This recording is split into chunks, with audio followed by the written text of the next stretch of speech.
morning, colleagues. I am uMkhanyakude, working for the organization Social Health and Empowerment under Beyond Zero. Here I'm representing Lusiki Gender-Based Violence and Femicide Combat Team.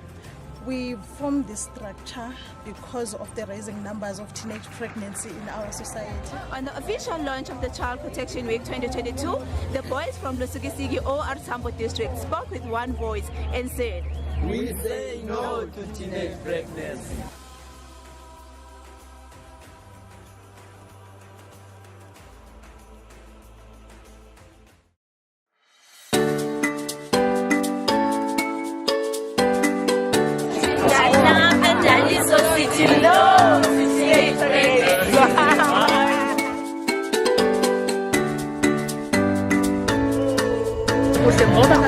The presentation rights to speak Molweni, my name is Abinati Makangana from Sangoni SSS. I'm here to give you a message on teenage pregnancy.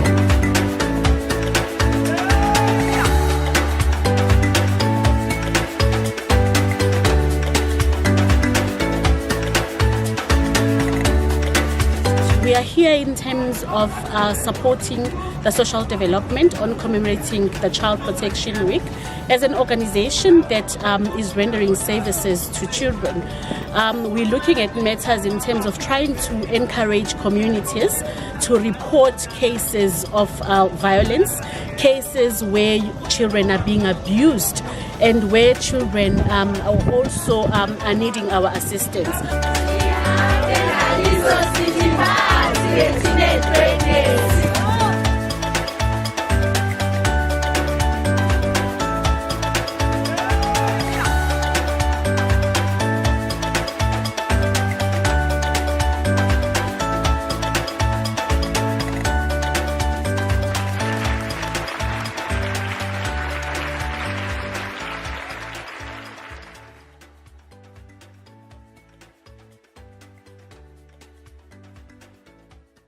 From exercise to 365 days.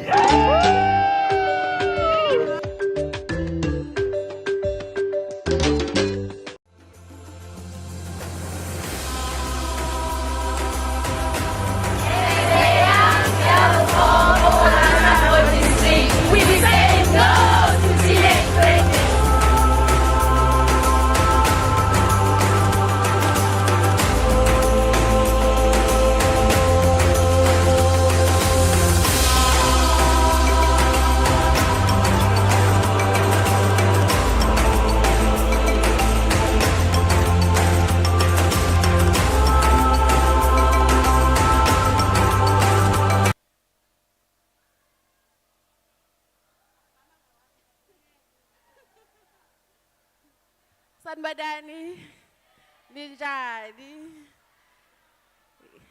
naze nabahle. Igama lami nguNothando wakandlela ngisuka emnyangweni wakwaSasa. Eseshilo bami niyawazi uSasa? Oh, kwaze kwakuhleke. Kodwa phela akufanele ukuthi nina nibe omama bakwaSasa, niyezwa? Niyezwa? Nina fanele niholelwe imali yakwaSasa, niyezwa? Niyezwa yini? Okay, thina ke sumnyango wakwaSasa sinempesheni okuthiwa i-Child Support Grant. Niyayazi lo grant? Nibiza ngokuthi imali yani?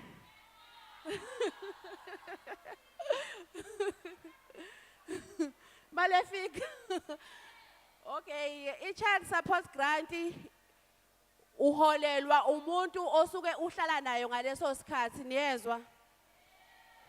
Uma wakho ukuthi akekho uhambile useThekwini wena uhlala nogogo, sinalo ilungelo lokuthi siyikhansele igrant kuma wakho, niyezwa? Lo grant iholelwa ugogo osuke ekubhekile ngaleso sikhathi. Siyezwa bangani? Umama akakwazi ukuthi ahambe nekhadi lakho ayohlala nalo eThekwini ngoba le grant isiza wena entweni zakho zani zesikole. Sezwana. Bese siba nale grant enye ke okuthiwa iFoster. Nayazi iFoster? Enjani ke Foster?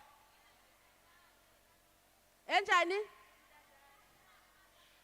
Yebo ke le intandane kodwa ke leyo ke idila nobani nosonhlala kahle. Nabazo sonhlala kahle. Obani osonhlala kahle? Hawu kanti nipho nifunani ngoba niyazi nje konke. Kodwa ke kuba i-social worker ke elifuna i-court order ukuthi wena awusenabo abazali nezwe.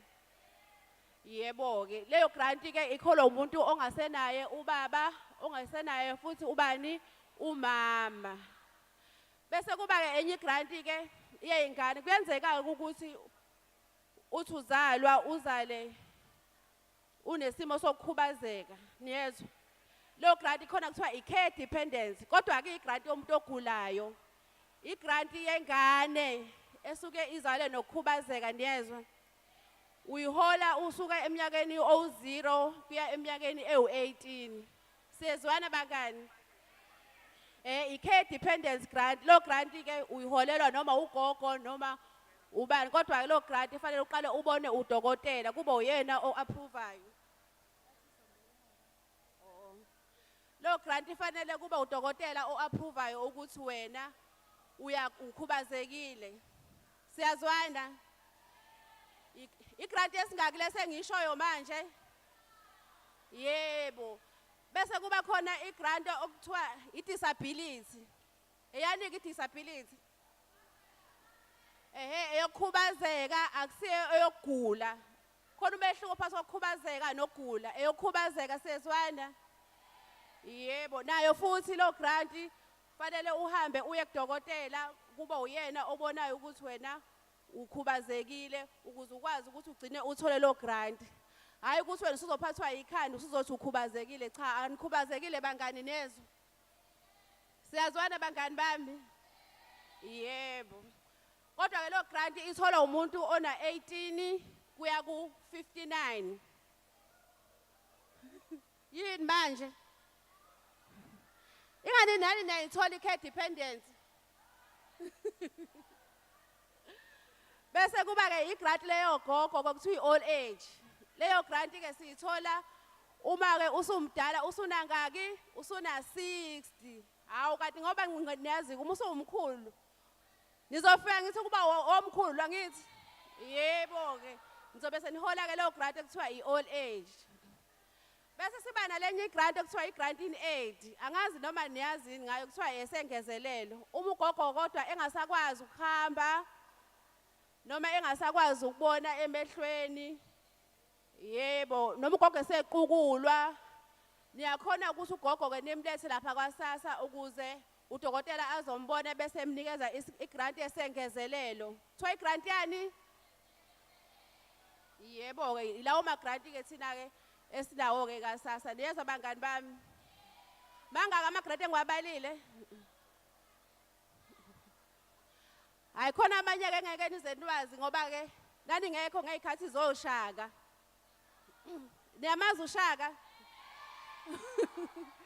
Hayi ngeke nize nithole ke lo grant ihola abantu ababekhona ngezikhathi zoshaka. Niyamazi ushaka nimazelaphi? Lo grant kuthiwa i-war veteran ababekhona ngezikhathi zezimpi. Anizazi ke nini izimpi? Hayi ngeke nani ngekho ngezikhathi. Bese siba nale grant le o350. We u350 ke utholwa ilaba abantu ongasebenzi indawo ongenayo income engenayo niyezwa. Lo grant ke laba abangakayitholi lo mali yabo basazoyithola. Sicela ukusho ukuthi nje ngoJuni imali yabo izobe isingenile. NgoJuni bazoyithola lo mali yabo. Nalaba abanye futhi abafaka ama-appeal ngiyagcizelela futhi ukuthi bazoyithola futhi ongakapheli ngisho uJuly. Okay khona okunye ngifuna ukugcizelela ke la. Uma mhlawumbe ugogo noma umkhulu noma ubani ekhaya okade ehola le grant uma eseshonile imali yakhe ngicela ningayikhiphi imali yakhe sezwana. Awuyikhiphi imali senjani ube sengasekho niyezwa. awuyikhiphi imali ngoba umthetho wakasasa uthi usuke usuwenza ifraud. Kufanele leyo mali ke musu uyikhiphile ubuye uyikhokhe. Yebo, uma umuntu beseshonile imali yakhe niyayiyeka. Ngisho ngabe kuthiwa iphini beniyazi. Akuvumelekile ukuthi imali kagogo niyikhiphe noma kamkhulu. Niyezwa bangani? Kusuke khona omunye umuntu ozokwazi ukuthi abuye akubhalisela. Hayi kodwa ukuthi niyikhiphe nini ugogo eseshonile. Ngiyabonga kakhulu ke bangani.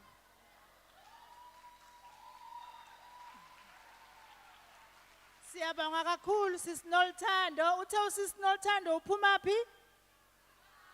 Kwasasa. Unikezela ngemali yoqola ngithi. Nithi imali yani yefida. Okay. Bathi ke laba basiphethe ngale ngasemuva. Abangeke basakwazi usidlalela umculo. Ngoba sise TV njengamanje. Manje umculo osudlalayo lapha yana emuva uyaphazamisa kwama technology nangisi. Kodwa sisaphinde sibone futhi later on ne. Yeah, kwamanje asiqhubekeni sifundisaneni ngithi. Kukhona enifuna ukusifundisa kona thina singabantu abadala. Singafunda likhulu ngithi. Kukhona enifuna ukusifundisa kona. Lalelani ke ukuthi nginiphathele bani ke kwamanje. Ngizobiza uKapteni Mthethwa azositshela kabanzi ngemsebenzi bawenzayo, umsebenzi wamaphoyisa. Ukhona uKapteni Mthethwa? Captain Mthethwa?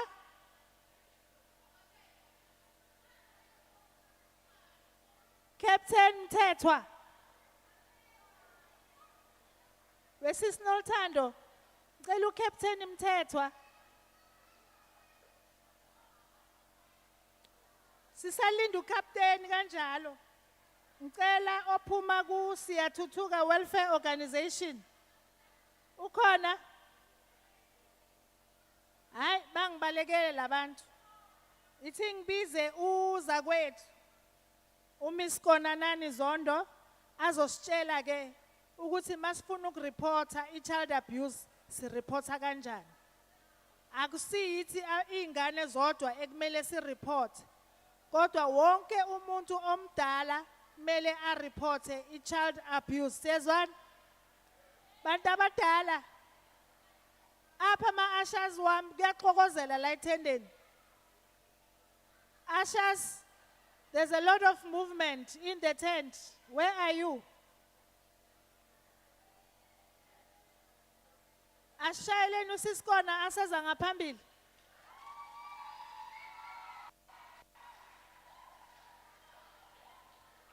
Sanibonani. Sanibonani. Baphi abosisi bendawo? Baphi abobhuti bendawo? Angiyazi la maflate musi. Baphi abobhuti bendawo?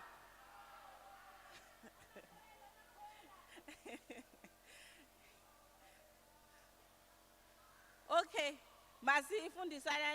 masifundisaneni ke. Masiyenze ukuthi masishaya izandla sizoyenza mosquito niyayazi? Niyayazi? Mosquito. Anguzwa lo mosquito. Mosquito. Catch it. Kill it. Ay. Nibambile manje. Nibambile. Mosquito. Catch it. Kill it. Ngiyabonga. Mina igama lami uKonanani Zondo ne. Ngiyabazi bakaZondo. Uyabona ke wena uyangazi uzoyazi nezithakazelo ne. Okay. Mina ngizokhuluma ukuthi sihlukumezeka siza kuphi.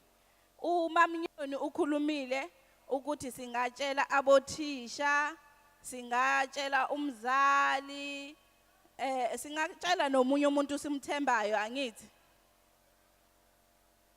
Yibo bantu singabatshela kuphela labo. Yibo bodwa. Nobo bani? Namaphoyisa nobo bani?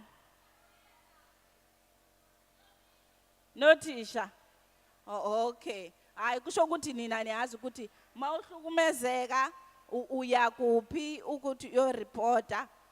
Mara phezi nathi abantu abadala abomama abazali sine responsibility ukuthi si reporte masibona abantwana bahlukumezeka ukuthi sikhona ukubanceda ngikhuluma abazali ndikubabhekile la bazali siyazwana ngithi ukuthi nathi kama sithathe isi responsibility ukuthi si reporte kuma professionals sonke sine responsibility yokuthi nathi masibona umntwana ohlukumezekile oneglectilwe oexploitiwe oenziswa imisebenzi yokuthi ayenze imali ngabantu abadala singakhona ukureporta amaphoyisa nabo bangareporta amabothisha nesi nabo bangakhona ukureporta so sesiyazi ukuthi si reporta kuphi angithi yes I mean ngizokhuluma ngaleyo kuphela but ngibona ungathi laba bangaphandle abasizwanga ne basizwile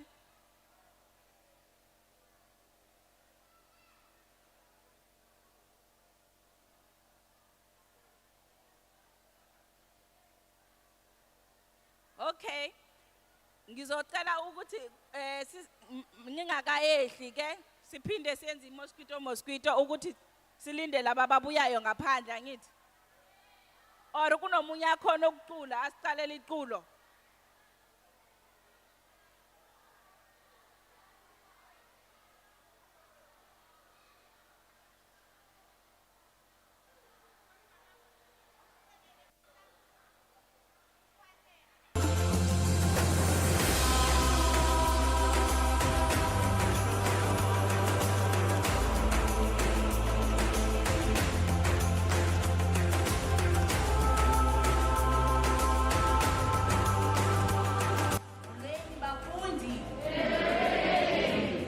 Good morning, colleagues. I am uMkhanyakude, working for the organization Social Help and Empowerment under Beyond Zero.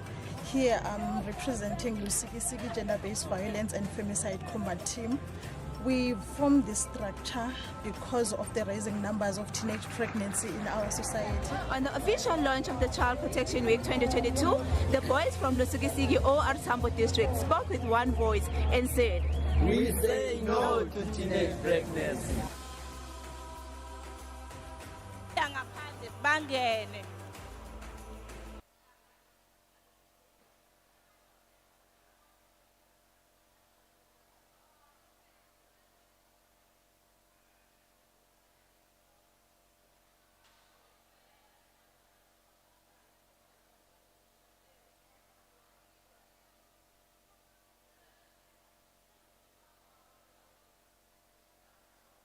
ukhona kubantwana angasenzeli item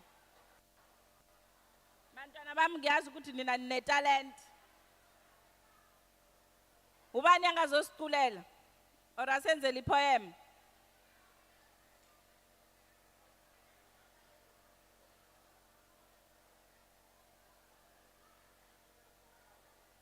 hawu kusho ukuthi eKZN akekho khona ukucula kubantwana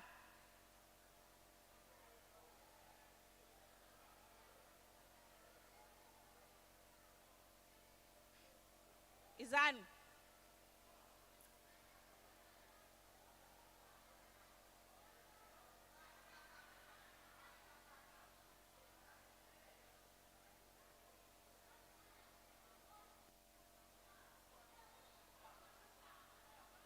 izani kimi izani nizocula nini niyakhona ukucula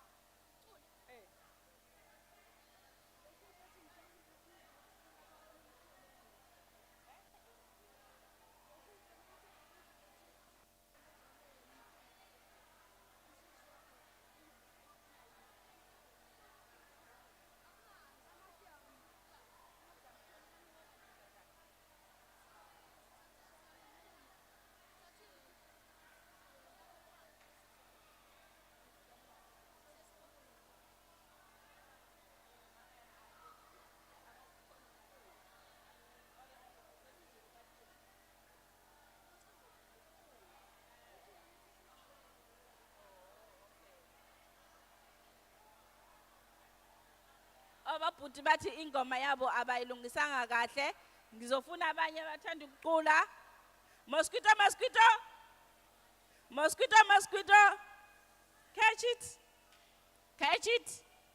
Kill it. Kill it. Ah, usele. Masipinde. Ubhuti lapha phambili uba asele. Mosquito, mosquito. Mosquito, mosquito. Mosquito, mosquito. Catch it. Catch it. Kill it. Yeah, good. Hello? Hello?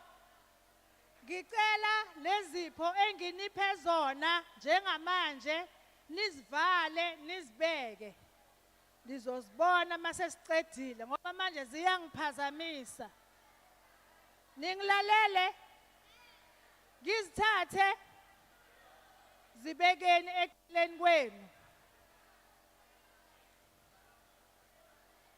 Bantwana, ngicela nihlaleni phansi.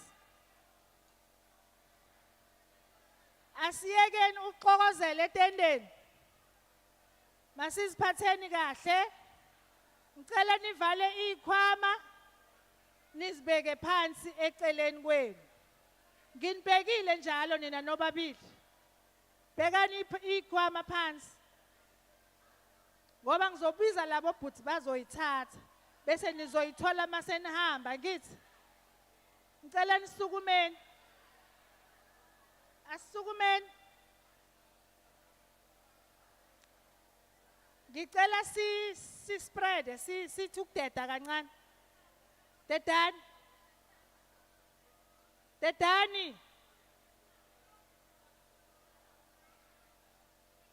Ngifuna sibhale igama uMaria silibhale emoyeni.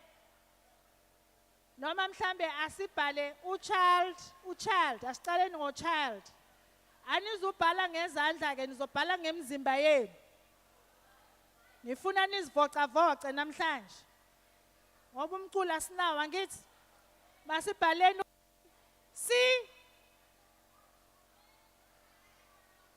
See again. Ngiyangiroba ngala. Balu C. Balu H.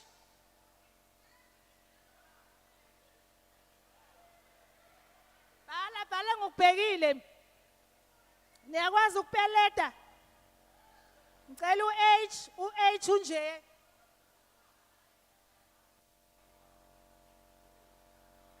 Asiye. Asibhaleni u-I.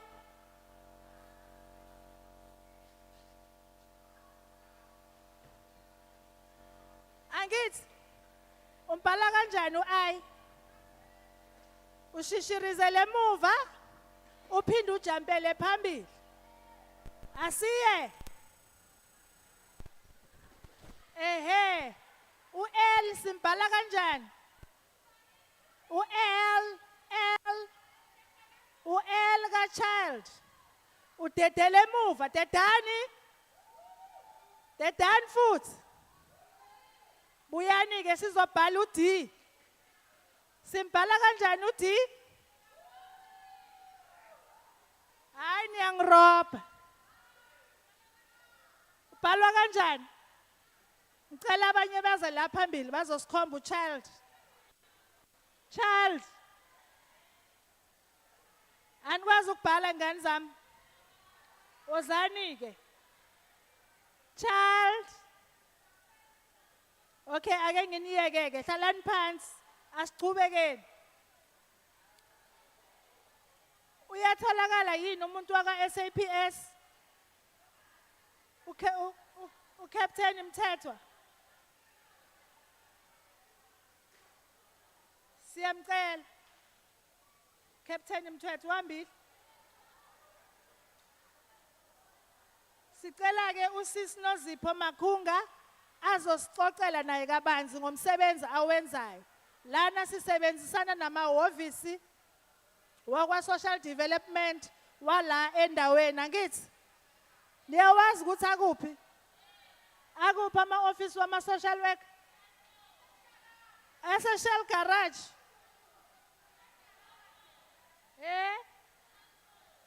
Oh, asimdedeleni ngehlombe-ke asazosixoxela kabanzi. Siyabonga. Sanibona. Ayeye bantwana bahle ayeye. Ayeye ingane ezinhle ayeye.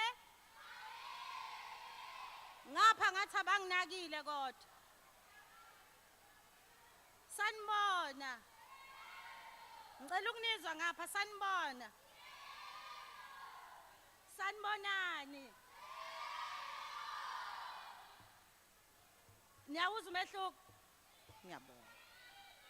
Sanibona. Sanibona.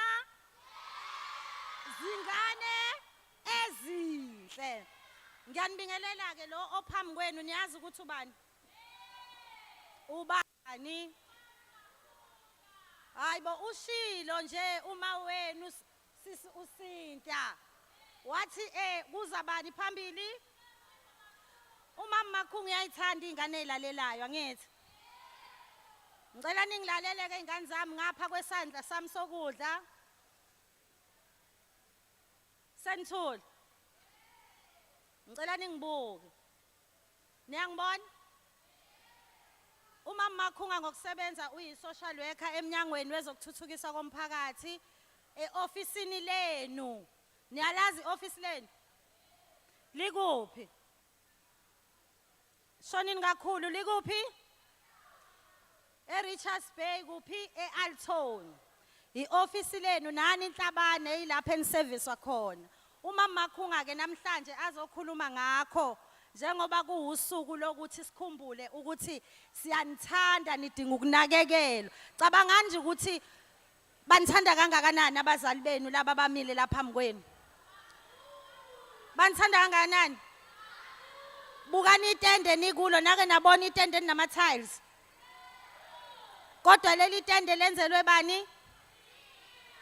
Bengeke ngime lapha phambi kwenu kuba beningekho. Exactly. Ukubaleka kwenu ke okukhulu kakhulu kusi umnyango wezokuthuthukiswa komphakathi ofisini lene elikhulu. Esize ngakho kuba sizonitshela ukuthi ezabantwana ninalo ilungelo. Kodwa uma ninalo ilungelo futhi nine responsibility. Sezwana? Thana unikiwe ilungelo lokufunda ebese uyafunda futhi uyafundisisa ukuze ube ingane engcono kusasa. Umama Makhungu ke into enkulu kakhulu benoza kwabo emnyangweni wezokuthuthukiswa komphakathi. Inhliziyo abanayo yengane. Kufanele nikwazi ukuthi inini enihamba phambili kuona wonke umsebenzi esiwenzayo. Sezwana? Ngapha kwesami isandla bahleli ngisho phansi. Ngizowuthatha uBhakha. Ngicela nithule nihlale phansi ngapha kwesokudla sami. Ngiyanithanda kakhulu. Ngiyanithanda nani kakhulu nesi. Bese niyathula. Esizokusho ukuthi enhlizweni yethu kakhulu okuyibona abahamba phambili nina. Asifisi nihlukumezeke. Uma kuhlukumezeke umuntu oyini ngishiya yonke into engiyenzayo. Ngoba suke sekuhlukumezeke bani? Suke sekuhlukumezeke bani? Ngishiya yonke into engiyenzayo, ngigijime, ngibheke kuwena ukuze usinde okanye uphephe lapho suke usenkingeni khona. Ngizothi ke kunina akekho umuntu onelungelo njengoba sikhona lokuthi akuhlukumeze nangayiphi indlela. Siwumnyango ke wezokuthuthukiswa komphakathi sinama programs esiwenzayo ngisho nasezikoleni. Asiza nini ekuthenini ngokupheleni kosuku niba abantwana abangcono. Sifuna abantwana azothi mayekhula abe umntwana ongcono emphakathini, akhiqize izinto ezingcono emphakathini. Siyezwana? Bomama babo ngicela ningabaphazamisi. Ngicela nibayeke nihlale phansi izinto zabo nizoyibona ekhaya. Ngiyacela kakhulu. Akukuningi engizokusho kuphela engifisa ukukusho kunina ukuthi uma kuwukuthi uhlukumezekile nangaluphi uhlobo khuluma. Tshela lo omthembayo. Tshela umisi wakho esikoleni uthi ucela ukufonela umama makhulu ngokungcono. Baneyinamba zethu. Uma kuwukuthi inamba yami ayikho esikoleni okanye yase office ayikho esikoleni, ngiceleni othisha ukuthi sicela ukuba nenamba yase officeini. E-officeini ongenani umuntu ozomazi khona uthi ufuna ukukhuluma nomama makhulu. Siyezwana? Uthi ufuna ukukhuluma nobani? Akufonele uthisha. Uma kuwukuthi awulitholi lelo thuba, uMnyango wezokuthuthukiswa komphakathi, izikhulu zethu ezisiphethe zinento ebizwa ngokuthi command center, lapho khona othi mangabe ufonela khona, uma kuwukuthi awuthandi ukuthi uzisho ukuthi ubani kodwa ubone enye ingane ihlukumezeke, ungazisho ukuthi angithandi ukuthi ngizisho, kepha kunengane ehlukumezekayo. Kuneyinamba ke sisebenzisayo siwumnyango wezokuthuthukiswa komphakathi. Njengoba sikhuluma ngo-gender based violence, nawe uzohlukumezeka ngenxa yokuthi uyingane awunawo amandla okuthi uyiphephise. Thulani umsindo. Ayikho into ebalekile njengokuthi uhlome ngolwazi. Ngoba khona izikhathi ezikuficayo ezinzima ingane zami. And mazi kufica kukhona okwaziyo uyaphepha nasezintweni. Kunenamba esetshenziswayo makuya ngokuthi uyabona umunye umntwana uhlukumezekile awazi nokuthi uzoshonaphi. Niyayikhumbula engathi uyakwazi nokushaya upolice call kuyona. Niwaphethe amapeni. Niwaphethe amapeni. Aniwaphethe. Abawaphethe amapeni asize omunye ongaliphethe ipeni ayibhale. Kunenamba okwazi ukushaya ngisho upolice call kuyo. Uma ushayela lo police call, i-social worker elikhona lapho lizokufonela back. Kunenamba ethi *120*. Niyayibhala? 7867#. Uma uyishaya lo namba khona kuzosho lapho kwena ukuthi ngabe ufuna ukufonelwa back yini. Uzoshaya if kulokho kuku1 uzothi 1. Then uzofonelwa back. Ngenxa yothando sinalo nani. Engicela ukusho ke bazali babo akuyona akubona kuphela bangayisebenzisa nani ningabazali uyithola usenkingeni. Kepha namhlanje ngenxa yokuthi size ngabo. Uma kuwukuthi ingane yami uthi get hold of i-cell phone, use that number uyishayele. Uma kungenjalo khona enye ethi 0800 428 428. Ithini? Leyo nombolo leyo ngisho ngabe kuthiwa ayikho njengoba ingekho la ekhingcetshwayo, kodwa lizokwehla ireport lize lifike eRichards Bay ukuthi ingane yasenhlabane kwenzeke u1 2 no 3 kuyona. Then mina as a social worker ngiyobe sengigijima ngibheka khona. Niyayazi inamba yakwa Childline angithi? Ngiyazi ukuthi uChildline mhlawumbe ukhona usazoyisho. Kodwa kubalekile ukuthi nayo nihlome ngayo ngolwazi. Ngithe yokuqala ithini sengisuka? Ithini?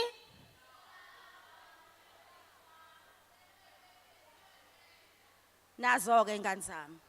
Ophethe cellphone uthe mayeshaya wathola ukuthi ithini? Ino please call ibe nokuthile okunye ngezansi. Then wena shaya lokho okuzobe kuhambisana nawe ngaleso sikhathi. Angithi? Ngazothe yesibili ithini?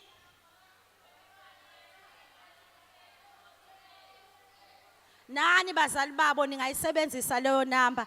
Inamba yokuthi si against ukuhlukumezeka kungaba wesifazane nabantwana balona lonke uhlobo. Uma uyibona ukuthi usenkingeni na usazi ukuthi uzophuma kanjani, use that number uzothola ukusizakala. So siwumnyango wezokuthuthukiswa komphakathi eRichards Bay eAlton sikhona ekuthenini sinisize nizithandwa zeinhliziyo zethu siyanthanda kakhulu ngicela niziphathe kahle kubona bonke abasazokhuluma ngicela nibalalele ingane zami ezinhle sezwani uyanthanda umama kakhulu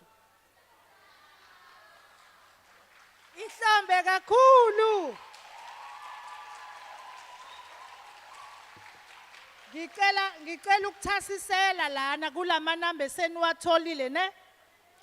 Inamba enye ebaluleke kakhulu ekuyinamba eningayisebenzisa uma nizithola nifuna ukukhuluma no somebody ne.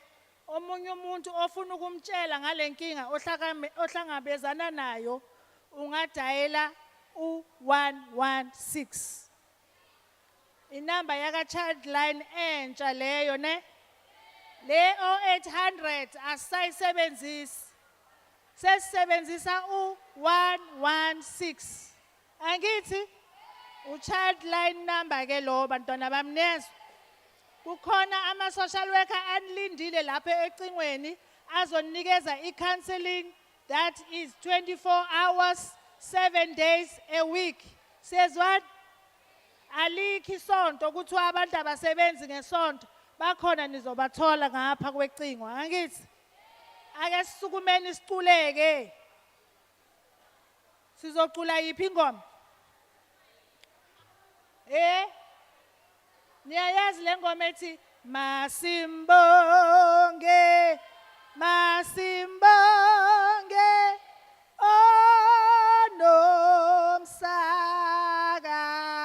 onomsakangaka simuthande simukhonze kimihlange Masimbonge Masimbonge Simbonge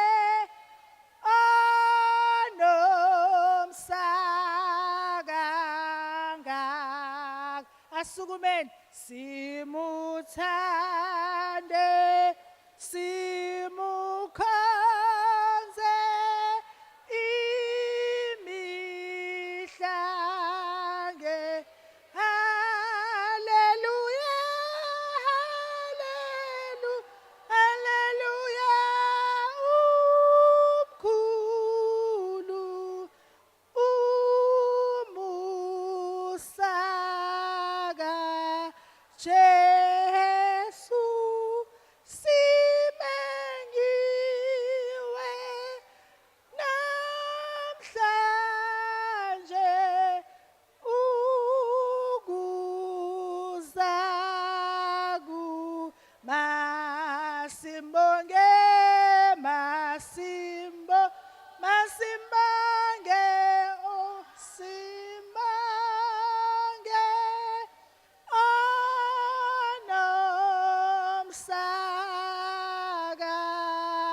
onomsakanga simuthande simuthande simukhonze imihlange hallelujah hallelujah hallelujah umkhulu umusaka Jesu simengiwe namhlanje ukuza kuye ihlombe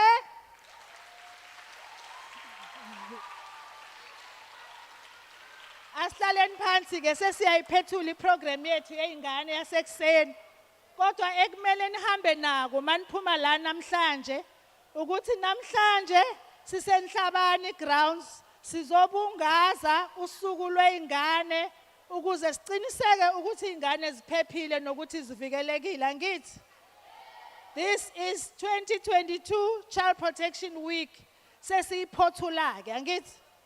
Kodwa sithi thina singono sonhlala kahle asicedeleli la sisachubeka ngoba uchild protection fanele kube yinto ya nsuku zonke angithi sigqugquzele wonke umuntu umphakathi abazali ingane induna zethu zasekuhlaleni amakhosi ukuthi sonke faneke sireporte ukuhlukunyezwa kweingane ukuze ingane zethu zihlale ziphephile angithi bangani namalungelo wenu faneke ahlale avikelekile ngaso sonke isikhathi nani ke nine responsibility yokuthi nenze kahle niye esikoleni nifunde nifundisise futhi ninakekele incwadi neuniform enithengelwa abazali angithi ungadabula icathulo zesikole ukhabe ngazi ibhola noma uyishiye esikolweni sofuna ezinye ezintsha futhi ebazalini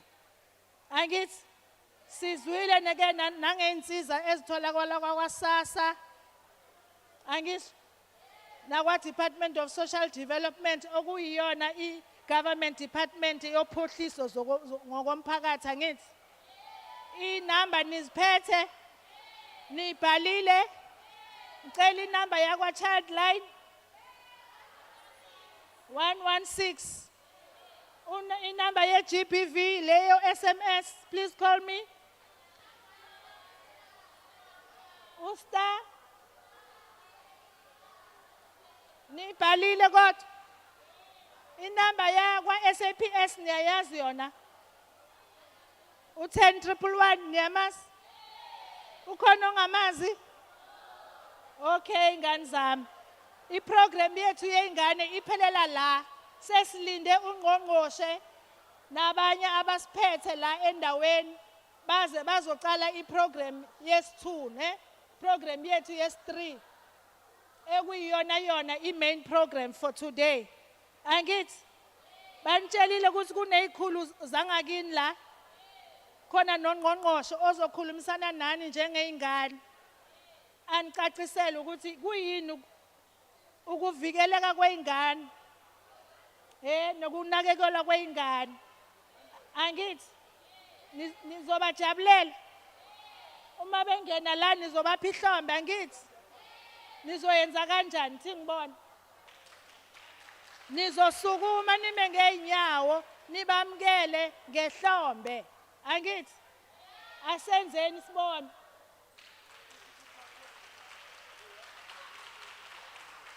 ngiyanithanda niyezwa ngiyanithanda ngithi aningithandi nina nami ngiyanithanda kakhulu anithini sizobuya sibonana ngithi ngiyabonga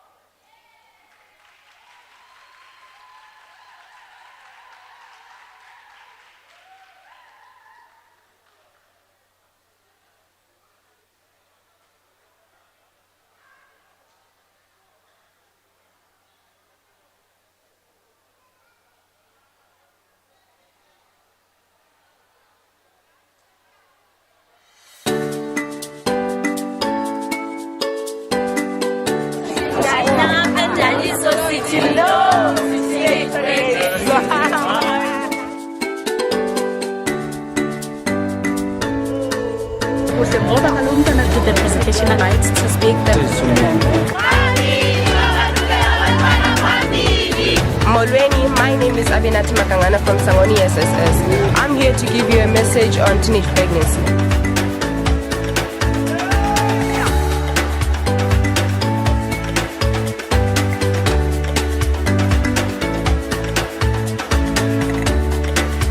We are here in terms of supporting the social development on commemorating the Child Protection Week as an organization that is rendering services to children.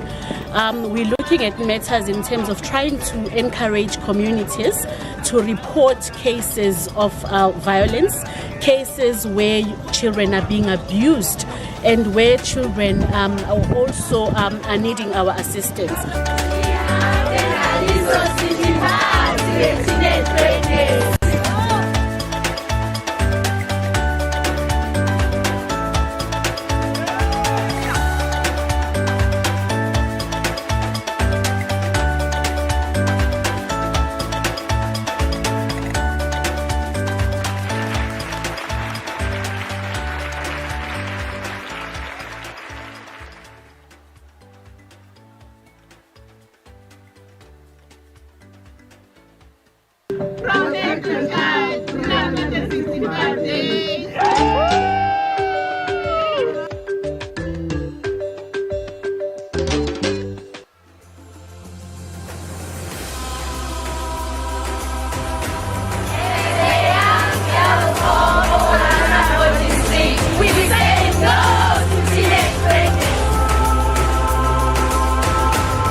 morning, colleagues. I am uMkhanyakude, working for the organization Social Health and Empowerment under Beyond Zero.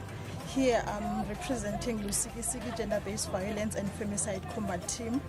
We formed this structure because of the rising numbers of teenage pregnancy in our society. On the official launch of the Child Protection Week 2022, the boys from Lusiki or Sambo district spoke with one voice and said, "We say no to teenage pregnancy."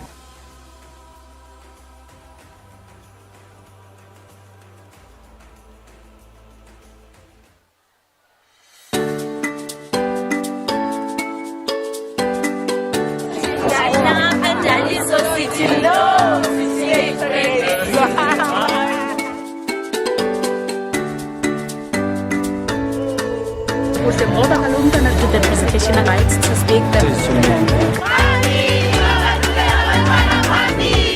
Molweni, my name is uMkhanyakude from Sangoni SSS. I'm here to give you a message on teenage pregnancy.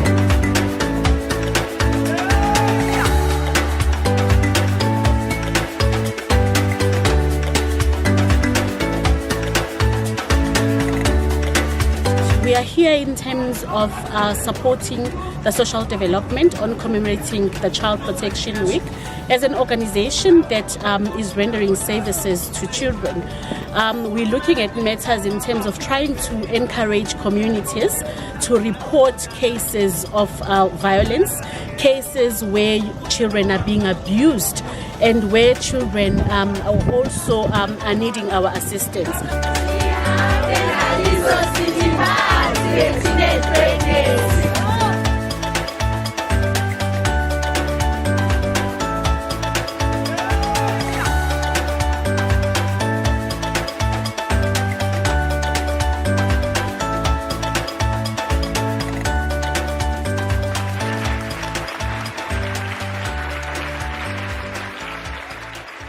Sure.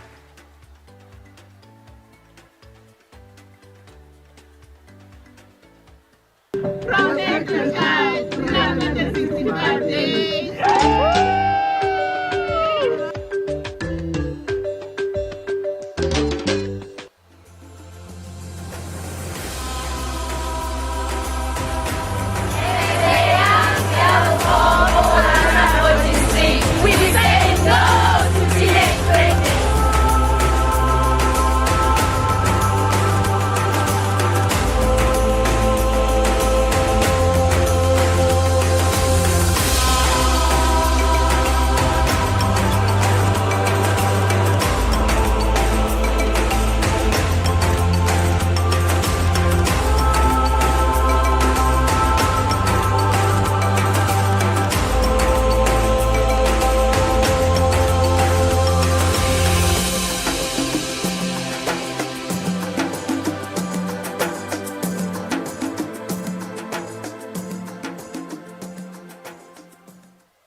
Good morning, colleagues. I am uMkhanyakude, working for the organization Social Health and Empowerment under Beyond Zero. Here I'm representing Lusiki Gender-Based Violence and Femicide Combat Team. We formed this structure because of the rising numbers of teenage pregnancy in our society. On the official launch of the Child Protection Week 2022, the boys from Lusiki or Sambo district spoke with one voice and said, "We say no to teenage pregnancy."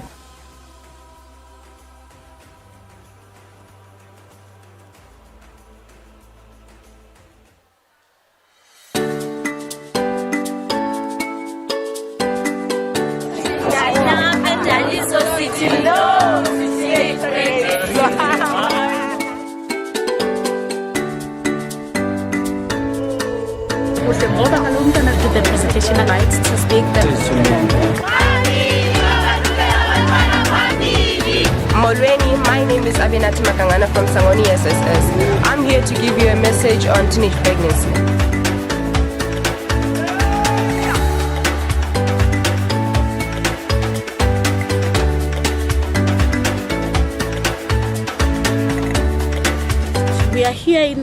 of supporting the social development on commemorating the Child Protection Week as an organization that is rendering services to children.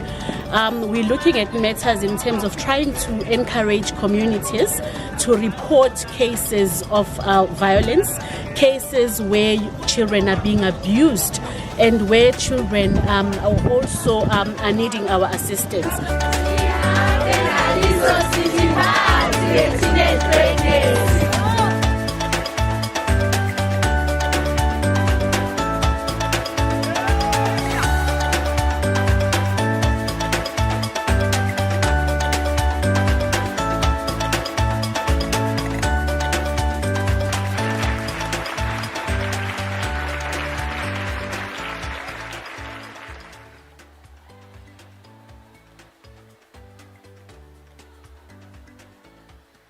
From exercise to 365 days.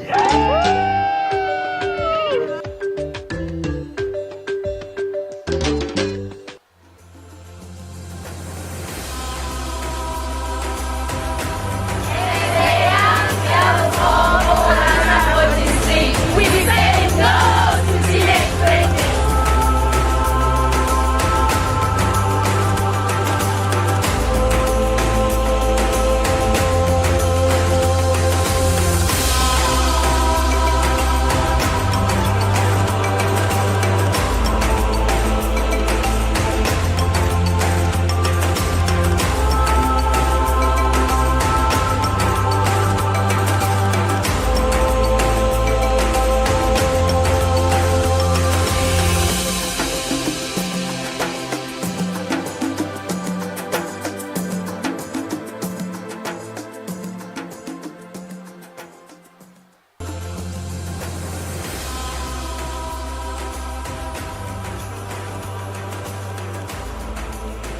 pregnancy.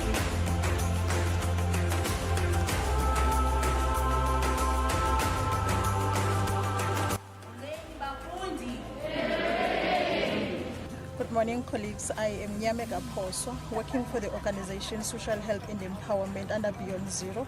Here I'm representing Lusiki Gender-Based Violence and Femicide Combat Team. We formed this structure because of the rising numbers of teenage pregnancy in our society. On the official launch of the Child Protection Week 2022, the boys from Lusiki or Sambo district spoke with one voice and said, We say no to teenage pregnancy.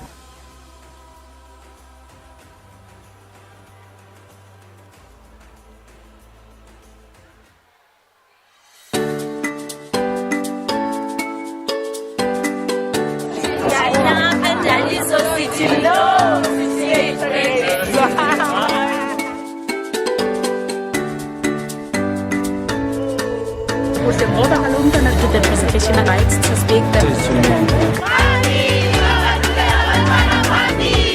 Molweni, my name is uMkhanyakude from Sangoni SSS. I'm here to give you a message on teenage pregnancy.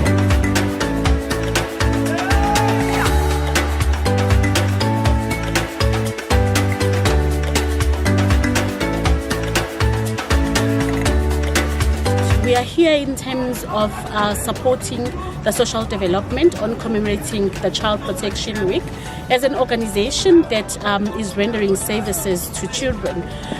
We're looking at matters in terms of trying to encourage communities to report cases of violence, cases where children are being abused, and where children also are needing our assistance.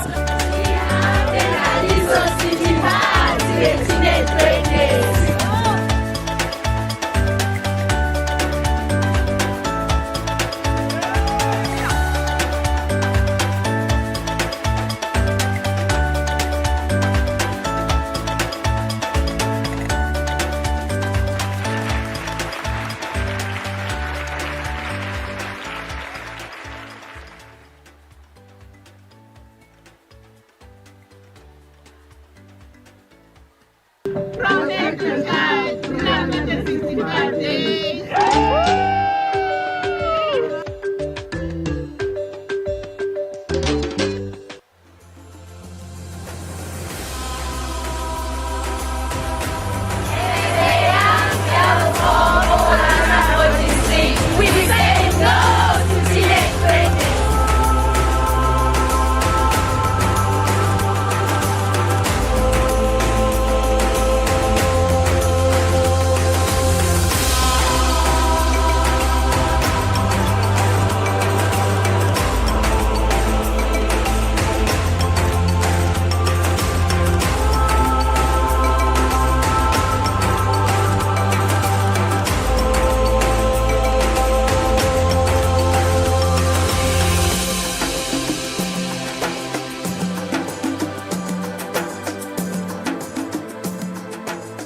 the presentational rights to speak. Molweni, my name is uMkhanyakude from Sangoni SSS. I'm here to give you a message on teenage pregnancy.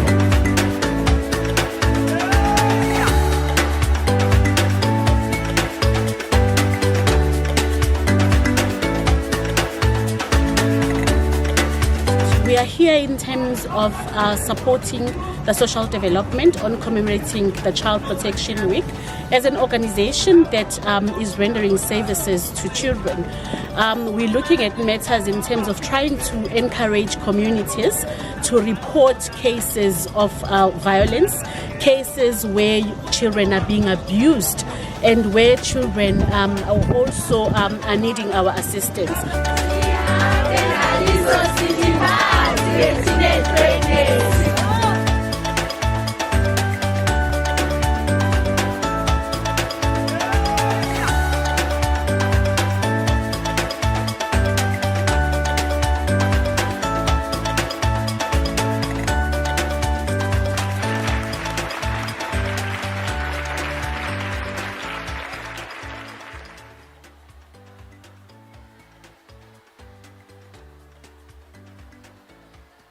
From exercise to 365 days.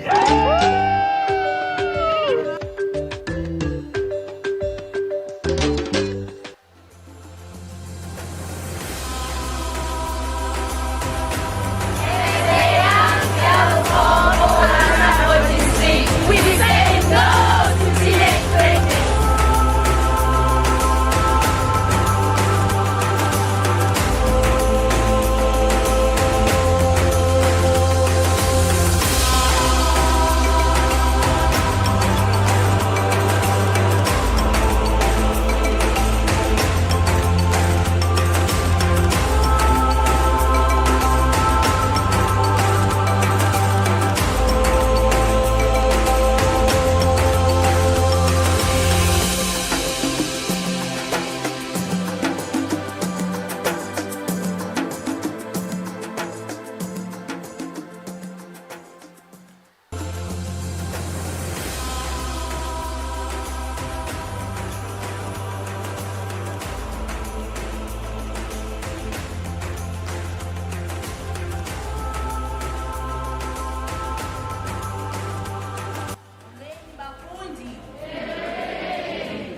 Good morning, colleagues. I am uMkhanyakude, working for the organization Social Help and Empowerment under Beyond Zero. Here I'm representing Lusiki Gender-Based Violence and Femicide Combat Team. We formed this structure because of the rising numbers of teenage pregnancy in our society. On the official launch of the Child Protection Week 2022, the boys from Lusiki OR District spoke with one voice and said, We say no to teenage pregnancy.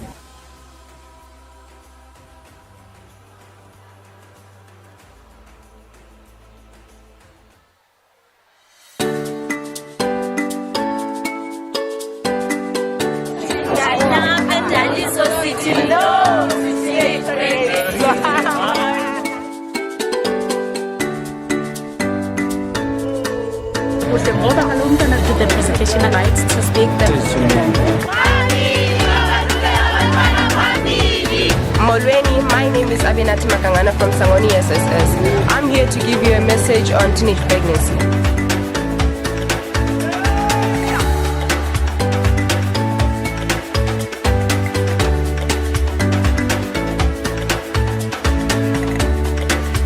We are here in terms of supporting the social development on commemorating the Child Protection Week as an organization that is rendering services to children. We're looking at matters in terms of trying to encourage communities to report cases of violence, cases where children are being abused, and where children also are needing our assistance.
it still nice to be here?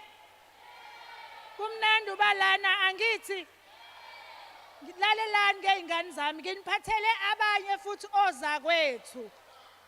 Niyakhumbula ekseni besikhulume ngo-SAPS. Nathi nina u-SAPS umeleni. South African Police Service angithi usefikile ke uColonel Xaba uzokhulumisana nani ubuya kumnyango wokuthuthukisa wamaphoyisa okubhekana nokuvikeleka kweingane angithi niyamamkela nimamkela kanjani siyabonga ngiyabonga program director ngicela nithi sizwane ngibingelele zonke izikhulu ekhona zamaphoyisa ngibingelele zonke izikhulu zendawo khona la endaweni ngibingelela amakhosi onke no minister engekho lapha kwethu lo khulumayo ke ubabXaba obizwa ngoKolonel Xaba osuka eprovince yase KZN uzokhuluma ngodaba lokuhlukunyezwa kweingane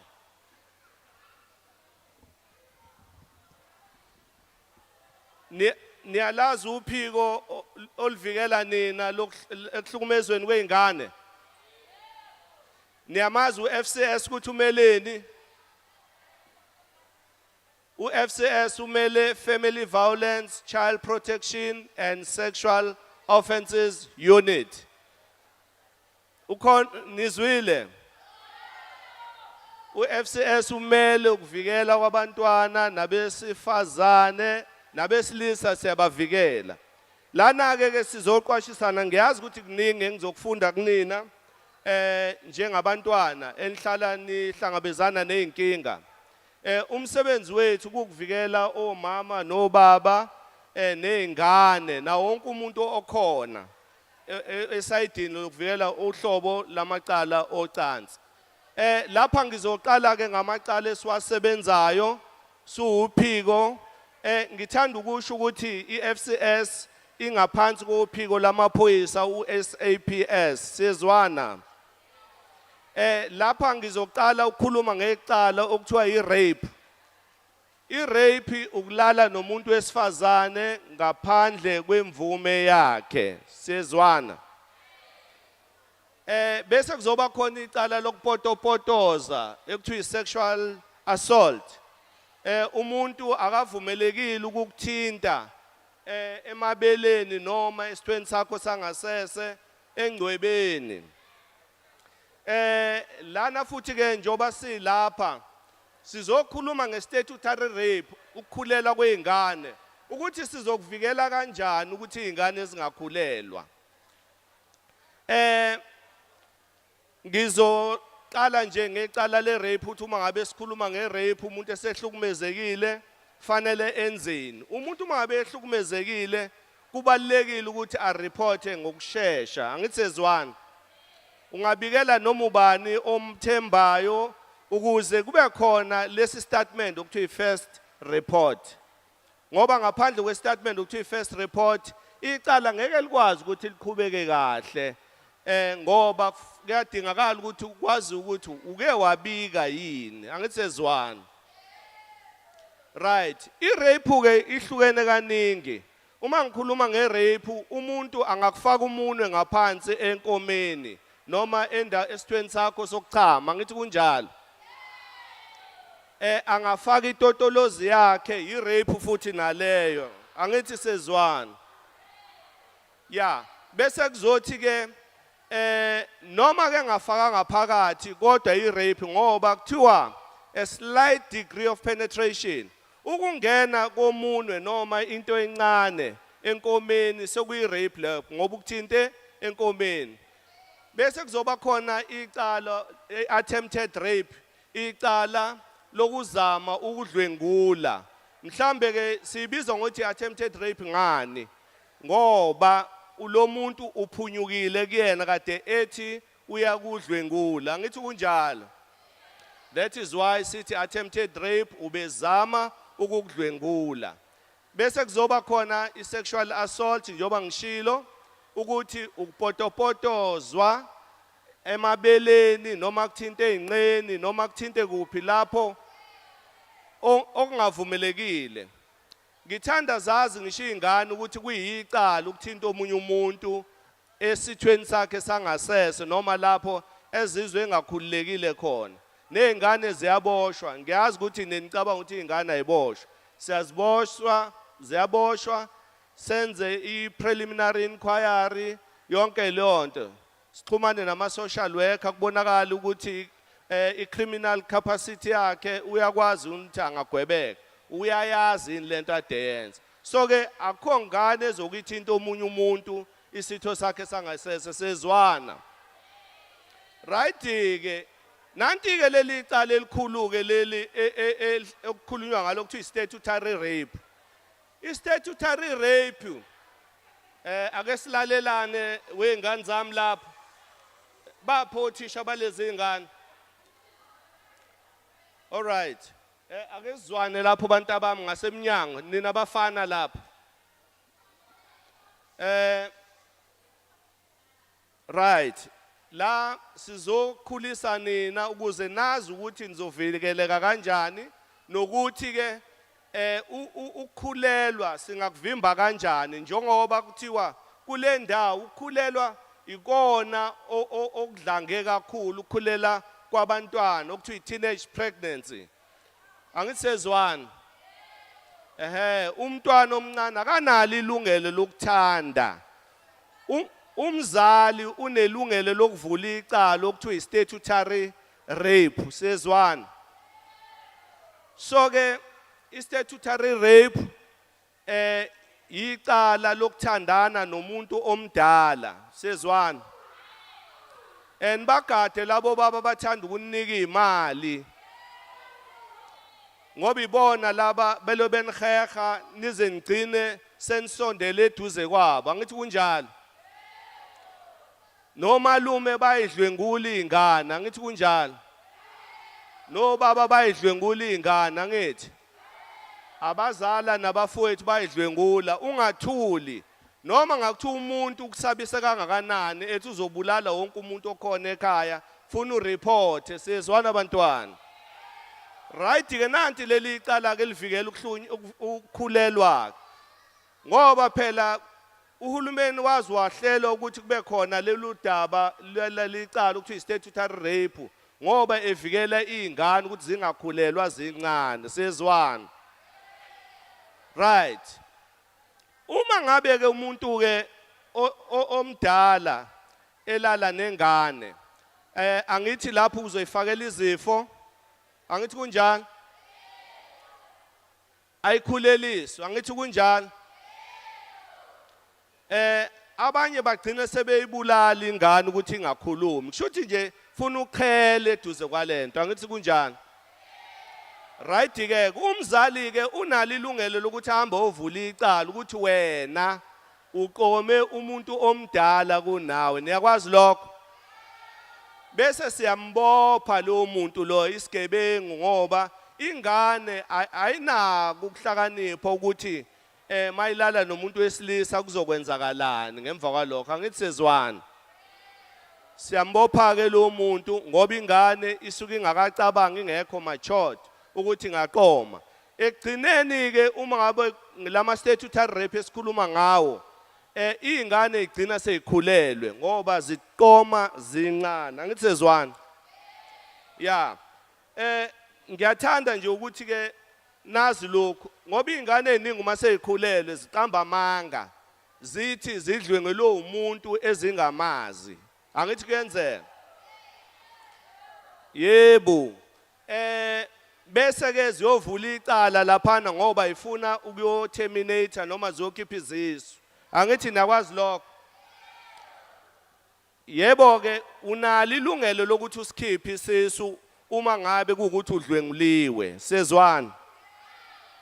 Ngicabanga ukuthi kusukela ku12 years uyakwazi ukunika i-consent ukuthi uhambe uye lapha nesibhedlela uyo terminator khona noma uyokhipha noma kodwa kuhamba nomzali ngoba udinga ukubhekwa uguide angithi kunjani singaqambika mangaka mangabe ukhulelwe khuluma nomzali iqiniso usho ukuthi ungandisi stats sama rape ebengeke kube ngeyona irape lesezwana abantu abami unelungelo lokuya lapha nesibhedlela eTCC okuthiwa isethuthuzela uma ngabe udlwenguliwe akudingi ukuthi uzuye emaphoyiseni uma ngabe ukuthi uyasaba sezwana abantu abami lokho kubizwa kuthiwa yini walk in uyazihambela wena noma ubani ngisho omdala wesifazane osuke ehlukumezekile uyazihambela aye ethuthuzela kunamaphoyisa ahlale khona awesifazane azosiza lapho ukuthi akuvulele icala uthole imithi yokuklina angithi sezwana yokukhipha bonke ubuthi amagciwane wonke asuke efakwe isigebengu kuwena ngaphakathi sezwana abantu abami so ke fanele sik-avoid fanele sikugweme ukulala nabafana sisebancane sezwana ungatshela umzali wakho uma ngabe uhlukumezekile utshela uthisha nama social worker ayakwazi ukuthi avule icala on your behalf uma ngabe ukuthi abakini babikele abangenza lutho sezwana abantu abami ngaya ngisho eclinic ufike utshela usister laphana uphinde utshele umfundisi noma uthisha sezwana right ke ngoba ingakho khona naleli cala ukuthi child abandonment esiwaphenyayo abangwa yini ukulala nabafana izingane zincane bese ingane zizilahla ngithi kunjalo njobo ezinye ingane zeziqamba amanga zithi ingane uthe etoilet yavele yaqathakela phakathi etoilet lomgodi angithi yakwazi lokho khona ama cases esike sahlangana nawo bese siyayikhipha ingane lapha emgodini bese senza iDNA ubosho wena mama wengane osemncane ukuthi ulahla ingane ngakho ke kusukela namhlanje akekho ozokona ebe azi angithi kunjalo ngiyabonga kakhulu bantu abami ngiyathemba ukuthi nizwile sifundisene kakhulu thank you very much program director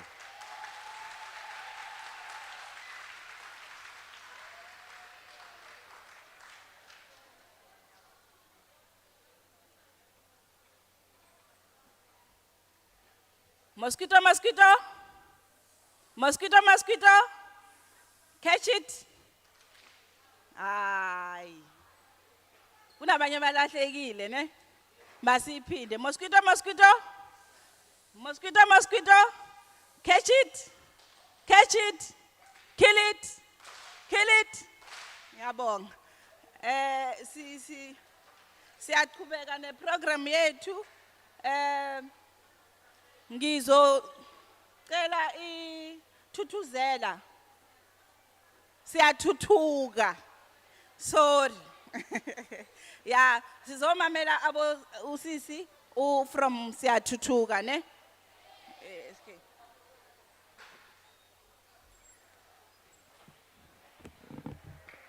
Program Director ngiyabonga kakhulu ngizocela ukubingelela izikhulu zonke ngibingelela abazali ngibingelela umphakathi ngibingelela abantwana bethu sanibonani ninjani ni right kodwa ake nithi ngibone sharp sharp sharp sharp igama lami nguphila ngwakadube ngisuka kaSiyathuthuka welfare organization mina ngiyaphazamiseka amakhona abakhulumayo ngizosho ama services wethu esiwenzayo emphakathini oqala njena ioffice lethu likhona khona la eRichards Bay eAlton singase Shell Garage CNGO si under uSocial Development yonke into esiyenzayo si reporter under uSocial Development ngamanye amazwi siyabantwana baka social development ngiproud ngalokho ukuthi noma ikuphi lapha abasithuma khona siyawenza umsebenzi sibuye futhi sireporte kubona. Into ke siyenzayo senza ama-awareness campaigns emphakathini wonke umphakathi wasemfolozi ikhingcetshwayo yonke. Uma ngabe senza ama-awareness kena siyaye senze u-gender based violence. Ila sifike sichaze khona ukuthi u-gender based violence uyini. Uma ngabe silokhu sizwa kuthiwa kukhona into ethiwa u-gender based violence kukhulunywa ngani. Siyaye sichazeke ukuthi ke i-definition yakhona ngabe isho ukuthini ukuze umuntu ezo-understand esuke sikhuluma naye. Kanjalo nezimpawu zakhona ukuthi umbona ngani umuntu ohlukumezekile. Okunye sikwenzayo sikhuluma ngo-domestic violence lapho esikhuluma khona nabantu besifazane. Kuba abantu besifazane abasuke bebadala kuphinde kube abantu besifazane abasebancane la sikhuluma khona ngo-domestic violence ukuthi wenzeka kanjani, ikuphi lapho ongabika khona, kubaluleke ngani futhi ukuthi ukhulume mangabe kunokuhlukumezeka ngokwasekhaya. Siphinde sibe no child abuse. Sorry ukudisturb. Ushers, can we assist the kids to show them where they can sit? Please. Sorry, ngiyabonga. Sikhuluma ngo-child abuse, simchaza ukuthi u-child abuse uyini, nzani, umntwana uhlukumezeka kanjani, kuphi lapha futhi angareporta khona. Into esiyenze ngabe abantwana sibatholaphi. One, sivakashela izikole ezisuke zikhona endaweni. Futhi siyaye sikujabulele ukubizwa nokumenywa wothisha ukuthi sine program njalo kanjena. Mhlawumbe khona into eyenziwayo esikoleni bese bethi siyacela nawe ukukunikeza islot ukuthi uzokhuluma nabantwana. Noma kungonakele lutho ke sifike sizokhuluma nabantwana. Emasontweni ko Sunday school, iqiniso lihle nje ngifuna ukulisho. Abantwana bayahlukumezeka emasontweni. Kodwa ngenxa yokuthi kukhona lento le yokuthi ingenxa yenkolo, inkolo ithi masihlale phezulu kwezinto.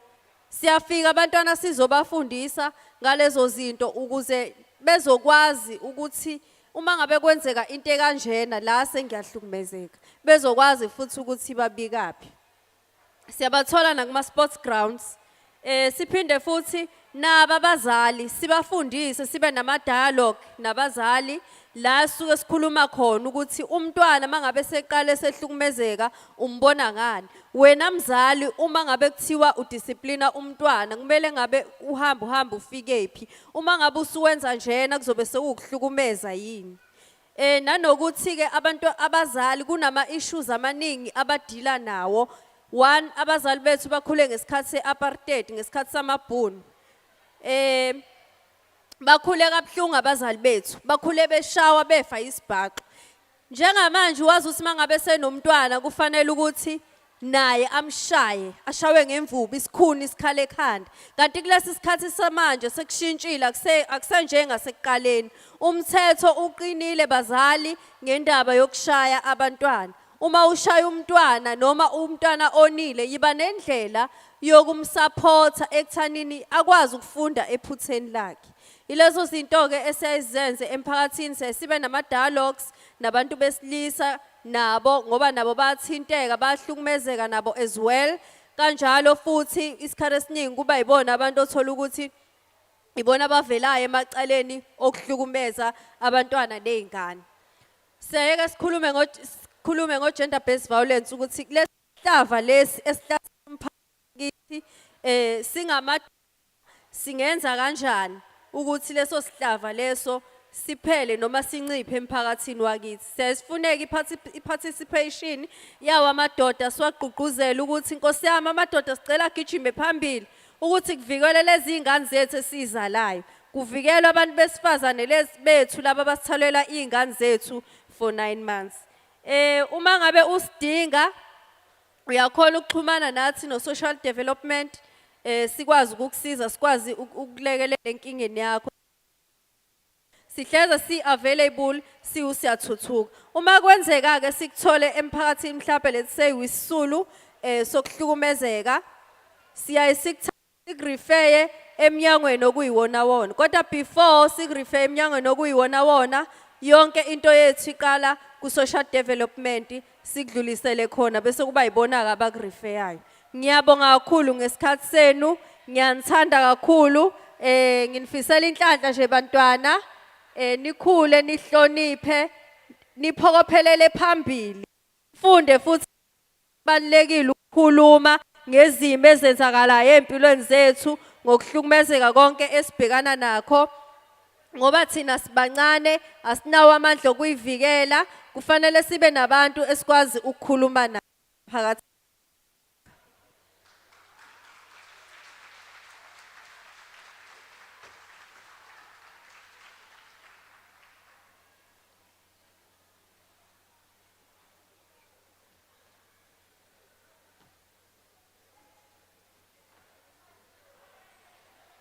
Siyabonga.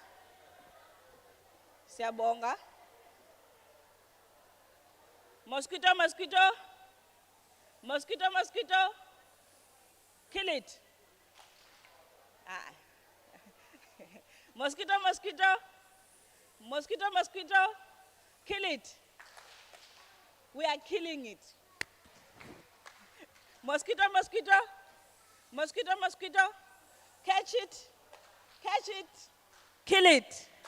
Yabo.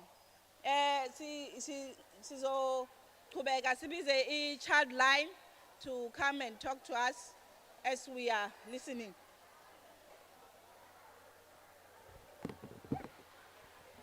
Can I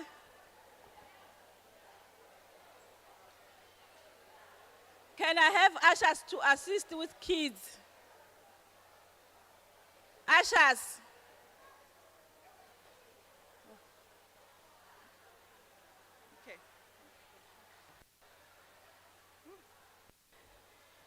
Sanbonani, ninjani, ngiyaphila nami. Igama lami nguNompumelelo wakangubane, ngiqhamuke eThekwini head office yaka Childline.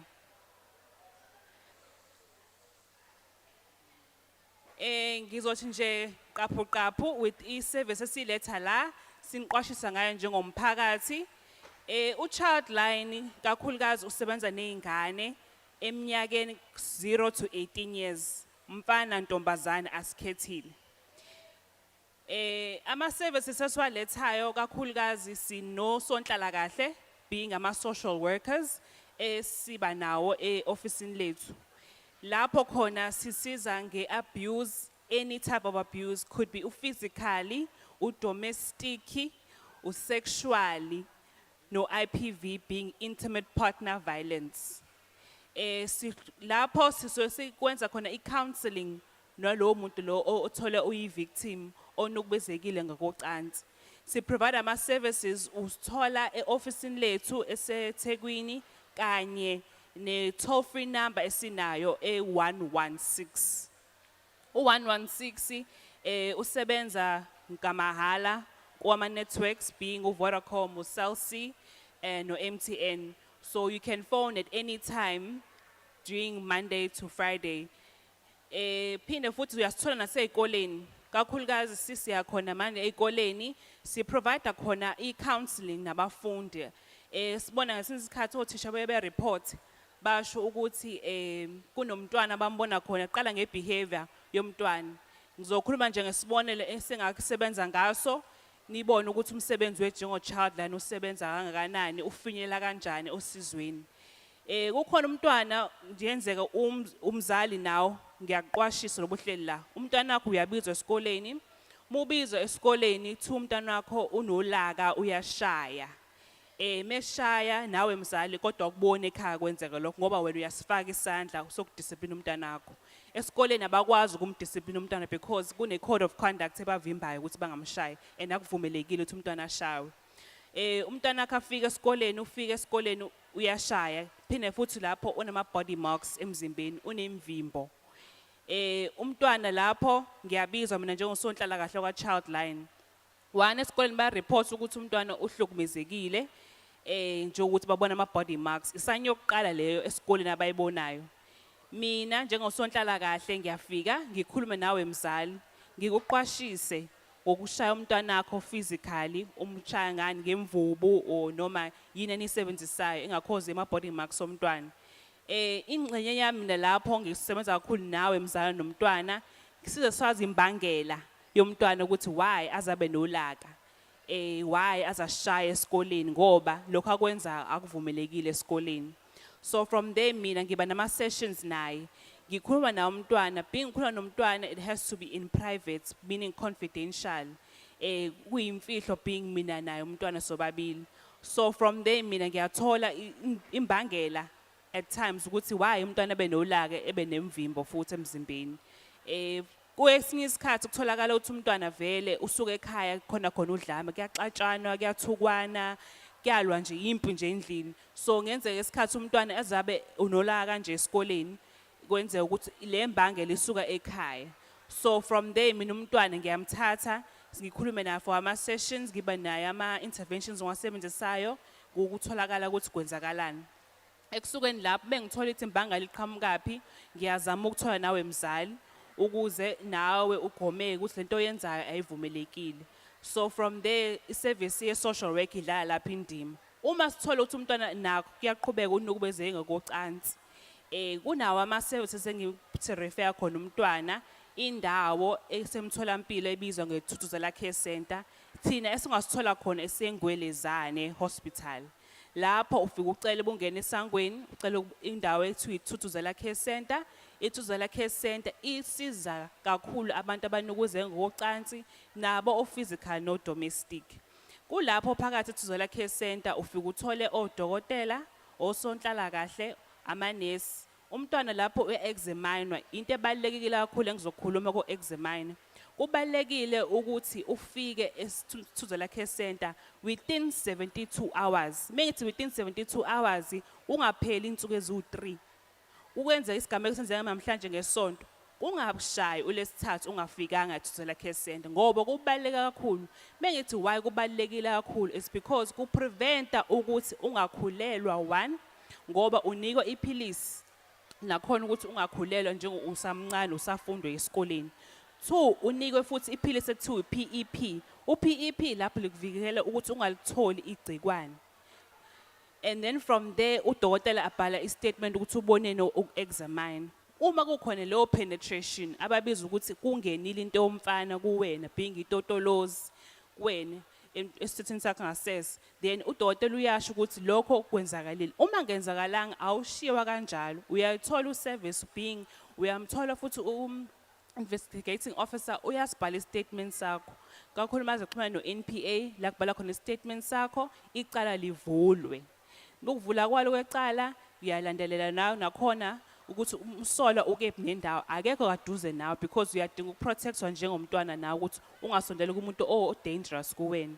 Then from there kuba khona ku-childline. U-childline uyakusiza kakhulu ukuthi uthole i-counseling ngoba le trauma odlule kuyona ibalekile ukuthi idilwe nayo. At times ukuthi wena uthathwa urengulo umuntu ongamazi or kuwumuntu omazi kuba umalume ubaba endlini usahlala nawe endlini thina siyakwazi ukuprotecta njengo-childline sikuprovide ama-counseling si-access as well. If uhlukana ukuthi okay lo ohlala nawe endlini akaboshwa siyakuremova siyaphi siyakuyisa ku-place of safety as well. So in that terms that's how u-childline enisiza ngayo emphakathini. Then kunamanye ama-programs uza kwethu lo ngihamba naye uphiwa Cebekhulu uzongichazela kabanzi ukuthi kephi nakhona sisebenza nomphakathi asigcini kuphela ezibhedlela siyaphuma siyafinyelela kwabantu emphakathini. Ngiyabonga kakhulu.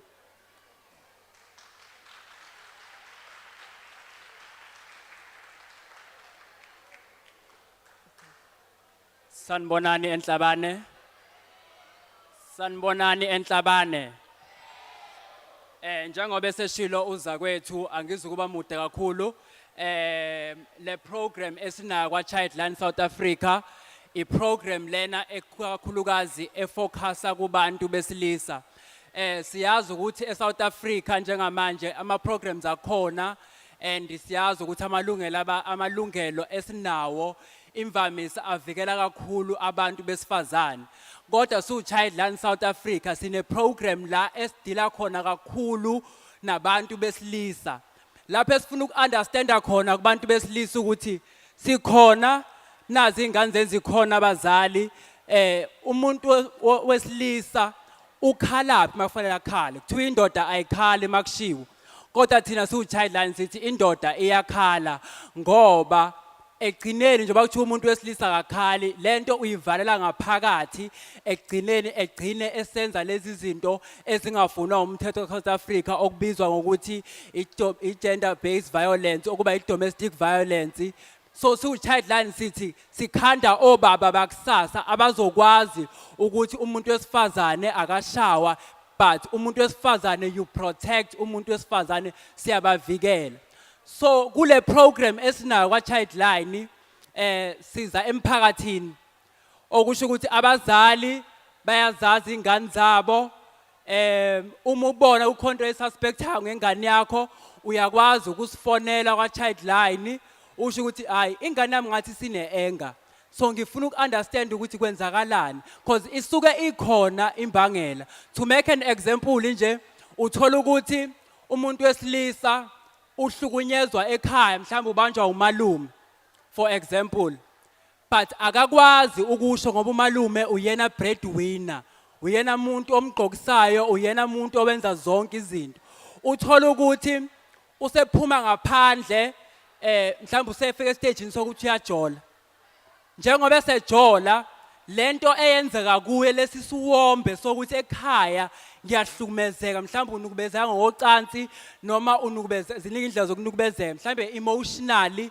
indlela atreatwa ngayo ekhaya so egcina lento useyisa kumuntu ahlekisana naye ngoba umnikeza le environment evulelekile but yena akayijwayele le environment so lento isiyahamba isiba yicycle so siwu-childline we are trying to break that cycle ukuthi it could be imbangela eyilidela to i-teenage pregnancy njengoba manje sikhala ukuthi ingane encane from 9 years to 13 years they are pregnant njengoba nestate nisibona so sifuna uku-understanda kubantu besilisa ukuthi bantu besilisa la okune-gap khona siwu-childline sikhona sithi asixoxeni madoda zikhona indlela zokunisiza and asigcini lapho ngokuxoxa phela ukuthi siyaniluleka ngokwemqondo nishere nani ukuthi kufanele nenze kanjani but sike sisebenzise amakhono akhona enganeni naku-young men ukuthi laba bantu banawo amakhono but sibasiza kanjani sibalekelela kanjani ukuze bekwazi ukufinyelela kwamanye ama-department or kuno-national development agency la bafika kanjani ko-NYDA bafika kanjani kuma-SMEs so we link them nama-entrepreneurs abazokwazi ukubanikeza ama-skills labantu besilisa sithi bethi befunda kodwa bebebazi ukuthi mina nginekhono lokudweba mina nginekhono lokwenza ini I can start ingadi yami mangiqeda umatric because most of the kids esisebenza ngawo they are from communities are underprivileged so siwu-childline sithi-ke sikhona sisebenziseni siyatholakala enambeni yethu ewu-116 imahala kuyo yonke inetwork inamba yethu abaningi ngisho ukuthi bazi inamba endala ka-childline ewu-08000 leyo namba leyo isishintshiwe isiwu-116 so awudingi nje i-airtime ukuthi uyifonele leyo namba leyo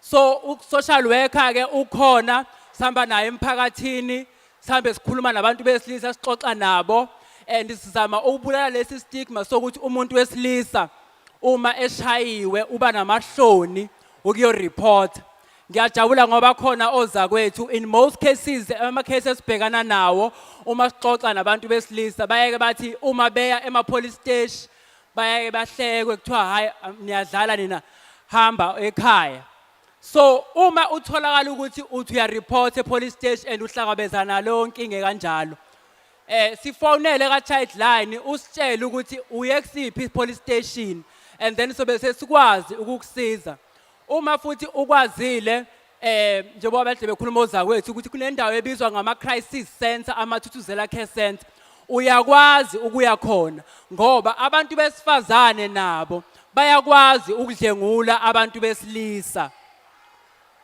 yebo iqiniso siyakuthola okunye ukwenza isibonelo nje sengizovala kuke kwafona omunye umuntu wesilisa ebeshela intombazane only to find out ukuthi intombazane ayishelayo ekhaya inukubezwa ubaba ngokocansi.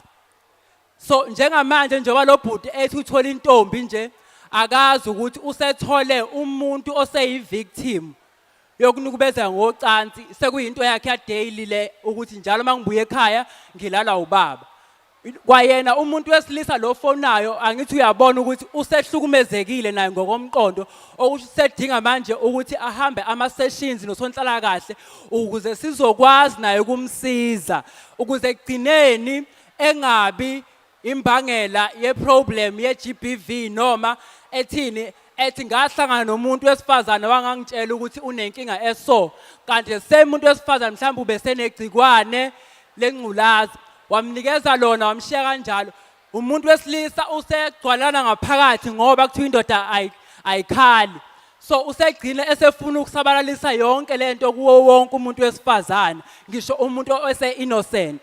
So sithi ngale program esinayo ka-Childline mphakathi waseNhlabane isebenziseni and okunye futhi sibenzisana kakhulu nezikole ngoba ibona abantu kakhulukazi abahlala nabantwana bethu 24/7 ezikoleni. So bazali siyanicela ukuthi nibambisane nothisha mhlambe uma nizwa ukuthiwa sesifikile esikoleni esithile mhlambe uyacela ukuthi nizonikeza i-concern in terms of umntwana wakho usebona no-social worker ngoba phela basebancane laba bantu futhi siyabathanda. Angithi bazali bakhona bazali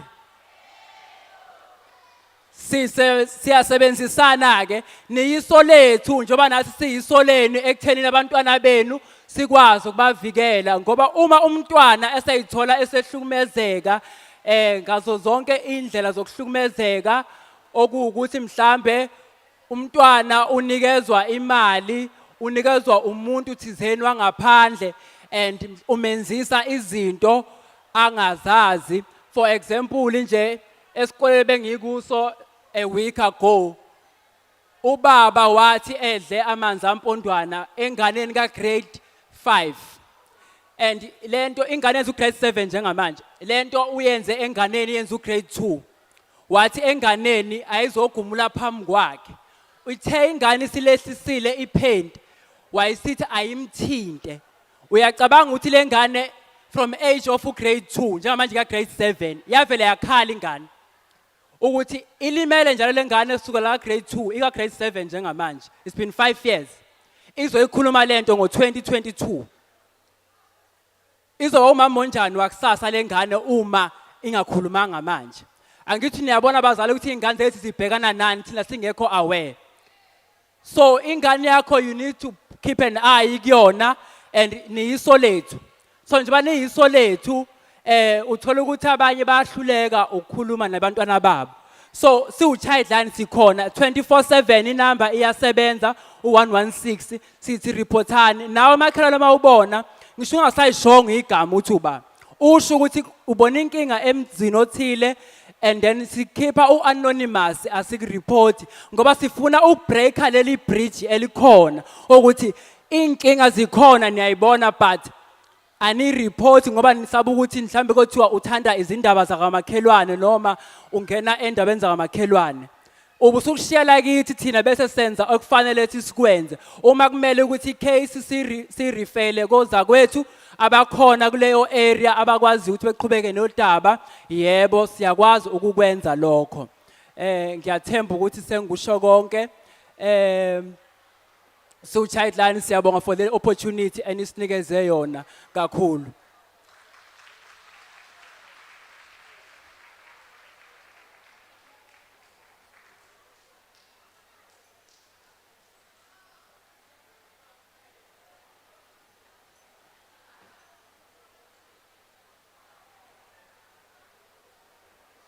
Siyabonga Childline. Siyabonga ukuthi imvula iyenze ukuthi abantu bangene bonke bazosilalela. So which means abosisi bendawo sebakhona ne? Mangizwe abosisi bendawo. Abobhuti bendawo. Hayi angibezwa abobhuti bendawo. Mosquito mosquito. Mosquito mosquito. Kill it. Kill it. Kwamanje sifike ekugcineni kwe program yethu which is part 1.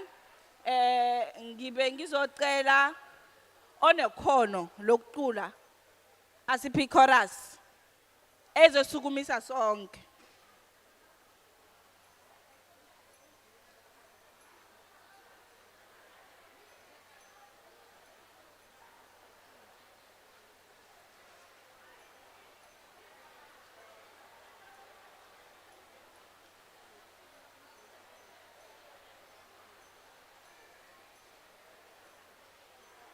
Sithe masibiza iipika zethu, there were some which were delayed along the way. While we are having that chorus, I will be calling NDYA to come and NDA or NDA. I-chorus KZN kusho ukuthi abekho banekhono. Mama, uyasiphi carrots lapha emuva? Angikuzwa mama?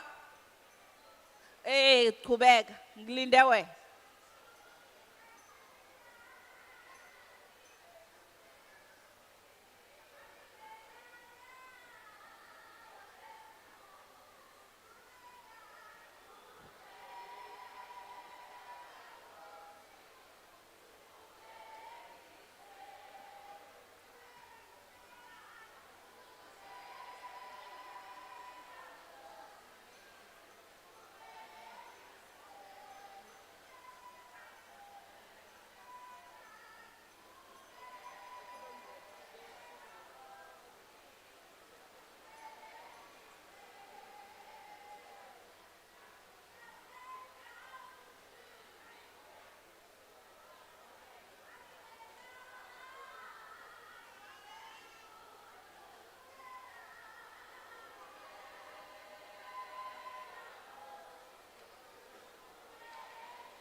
I think umama maybe bafanaza ngizomjoyina la phambili ukuthi simuzwe kahle ngoba ngibona ngathi besingamuzwi kahle. Yeah, so ithi siphe isikhathi NDA ma baqeda sizomcela aze ngaphambili asjoin. Mosquito mosquito. Mosquito mosquito. Catch it. Catch it. Abanye bayalahleka. Mangithi mosquito mosquito ngifuna ubona izandla ziyenza kanje. Ukuthi lo mosquito uyasihlupha vele. And mangithi catch it ngifuna ukubona isandla sakho usubamba. Then we will kill it. Mosquito mosquito. Mosquito mosquito. Catch it. Catch it. Kill it. Kill it. Danko.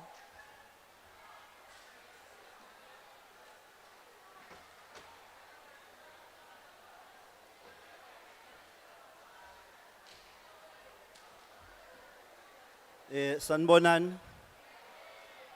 Ninjani? Ngiyaphila nami. NgiwuDlamini Isibongo. Ngisuka kwa National Development Agency. Ama office ethu alaphana empangeni one stop shop.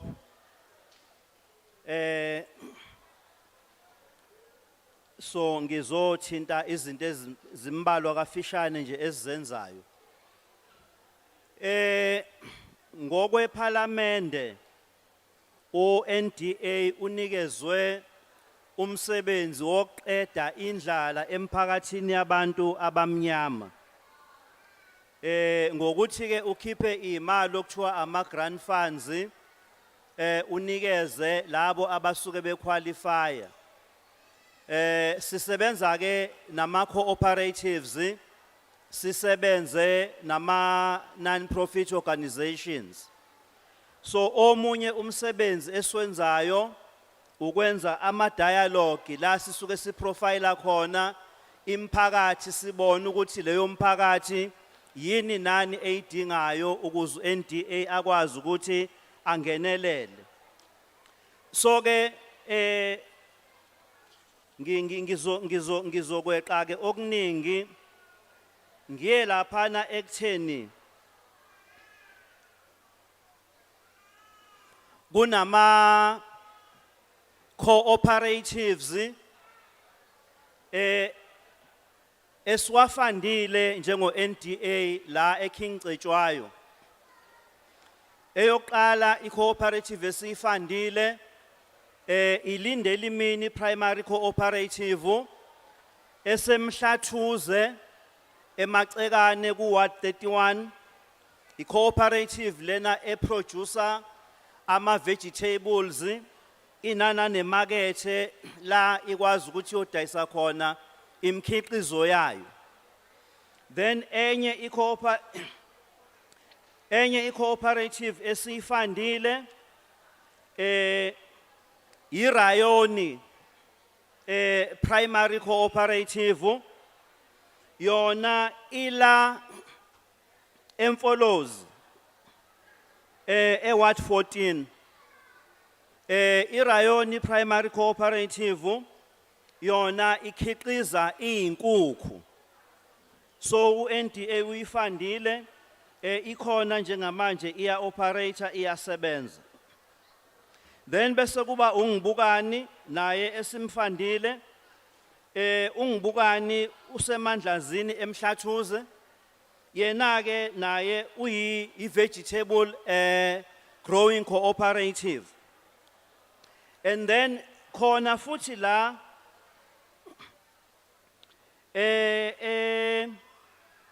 Emfolozi kune crash esifandile. Igama la le crash intoyeni crash. So ke yona siyifandele ukuthi kwazi ukuthenga iLTSM izinto lezi ezinceda othisha ukuthi bakwazi ukufundisa nezingane futhi zikwazi ukuthi zifunde. Then enye esifandile icooperative uqale ekhaya icooperative le esemlalazi eShowe yona ke ikhanda ifurniture iphinde futhi itshale nama vegetables.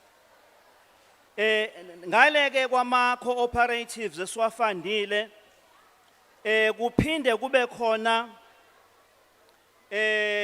ama NPO alwa kakhulu nodlame olubhekiswe ezililini ezahlukene. So la eMbonambi iNPO efandiwe uNDA elwa neGBV iHouse of Shalom okuyiyona ebheka ama case okuhlukumezana kwabantu njengoba sihlangene nje la iHouse of Shalom ngiyacabanga ukuthi ikhona.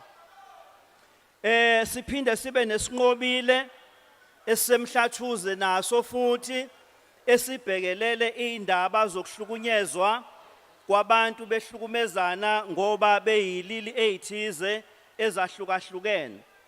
Siphinde sibe no Eshowe Child and Family Welfare emlalazi nawo futhi ofandelwe indaba yokulwa nokuhlukumezana kwabantu ngokobulili. Mhlawumbe ke sesihlanganisa lokho engikukhulumayo okwenziwa uNDA sesihlanganisa nalolu daba esihlangene ngalo lweprotection week eyingane. Udlame oluningi emakhaya bathi luvame ukuthi ludalwe ukuthi ayikho imali ekhaya. So noma ngabe ingane isiyahlukumezeka ekhaya umama uyayibona ingane iyahlukumezeka uyathula angasho lutho ngoba lo ohlukumeza ingane uthenga ukudla laphana ekhaya uthenga igrosa uyarenta uthenga ofurniture wenza yonke into ekhaya athuleke umama ukuze athole lezo zinto. So ke uNDA uyikhambi lokuthi uma kunesimo sokuthi kunengane iyahlukunyezwa ekhaya, umama akasebenzi, ukhona uNDA ukuthi amsize umama ngokuthi aregister i-cooperative, ezothi mayisiregistiwe i-cooperative, uNDA abese eyinikeza imali. Ma uNDA esenikeze i-cooperative imali, umama usezokwazi ukuthi asebenze, akwazi ukusupporta umndeni wakhe, anganciki kulomuntu obahlukumezayo ekhaya. Ngiyayibongela kakhulu bengikha nje phezulu, angikuthintanga okuningi.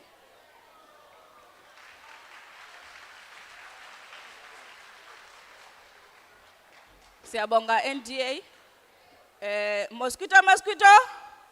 Mosquito, mosquito. Catch it. Catch it. Kill it.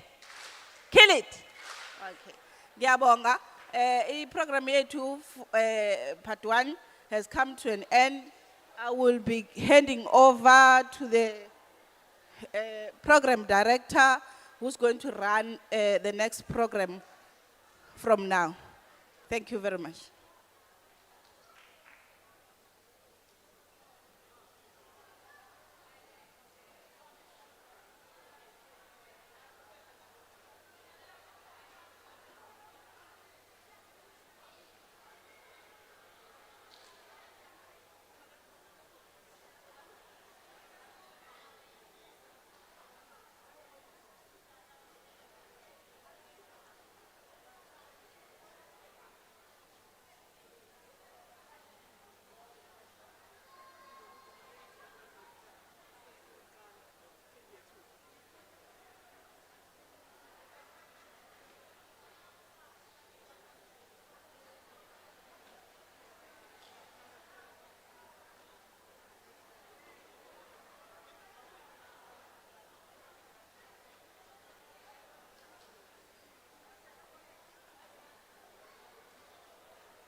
call one of them. We do have Pastor Mkhuthi. Unayo kuyikwilo. Sizoyicela. Yes. She's ready. All right. Sanbonani.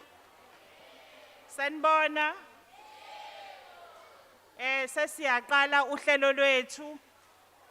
Sizocela omunye program director abaqavile eze ngaphambili ukwanele Sangweni. Akeze ukwanele sesiyaqala uhlelo lwethu.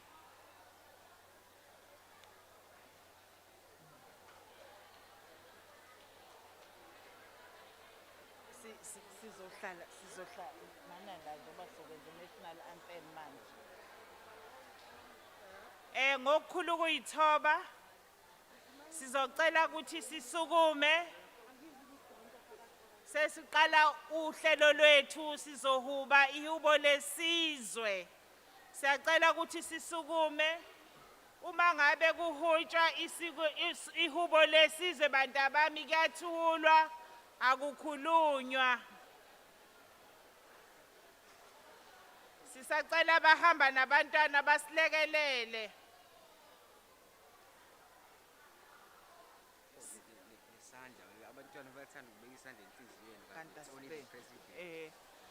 Siyacela abahamba nabantwana basilekelele. Siyazi ukuthi umcimbi wabantwana child protection.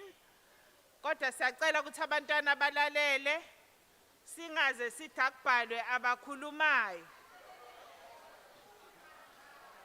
Sisacela nilalele uma kuhutshwa ihubo lesizwe linendlela yalo akubi bikho hambayo. Sonke uyama la ome ikhona wenza attention kanje awubeki isandla futhi lana enhlizweni wenza attention kanje. Uma kuculwa ihubo lesizwe awuhambi futhi uthula uthi du noma ngabe usuzofika esihlalweni sakho hleli kuso. Sinekhwaya ke yethu ezosihola. Sicela ikhwaya yethu isiholeke khwaya.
Singahlala phansi.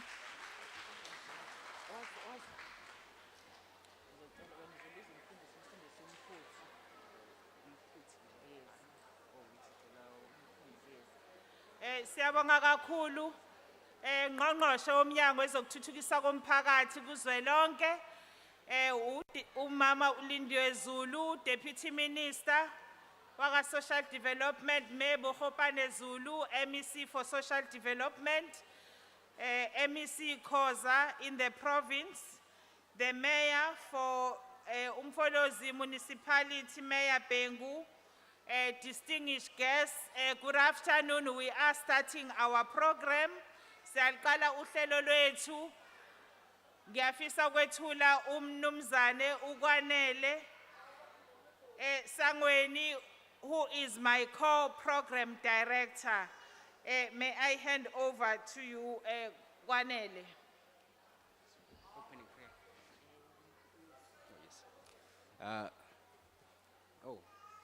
Good evening, ladies and gentlemen. Our first item, I'd like to summon upon the stage Ubaba Mfundisi Uputi. Think.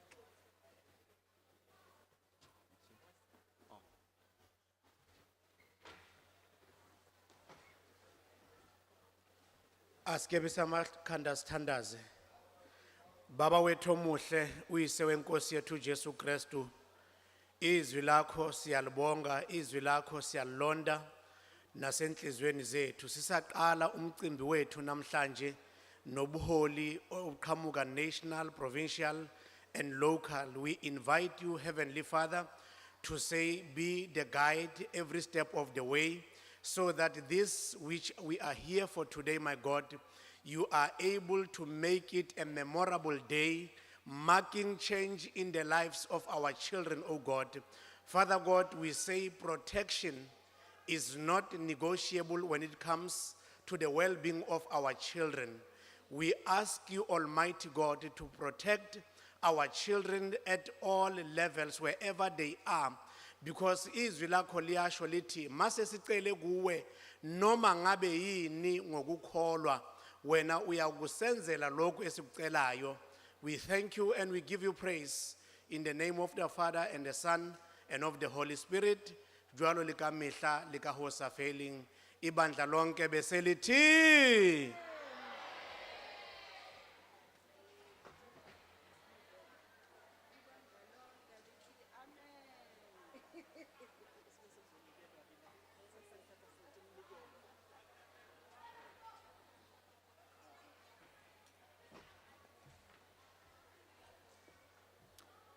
Sibonge Ubaba Mfundisi.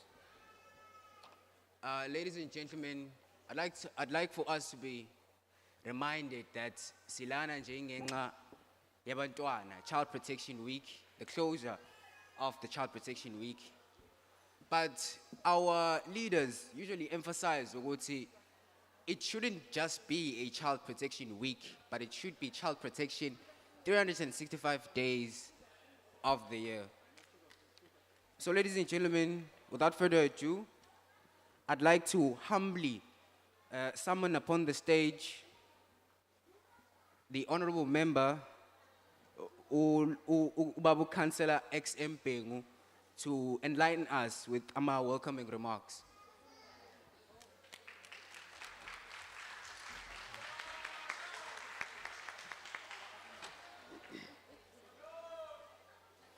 Singahlala.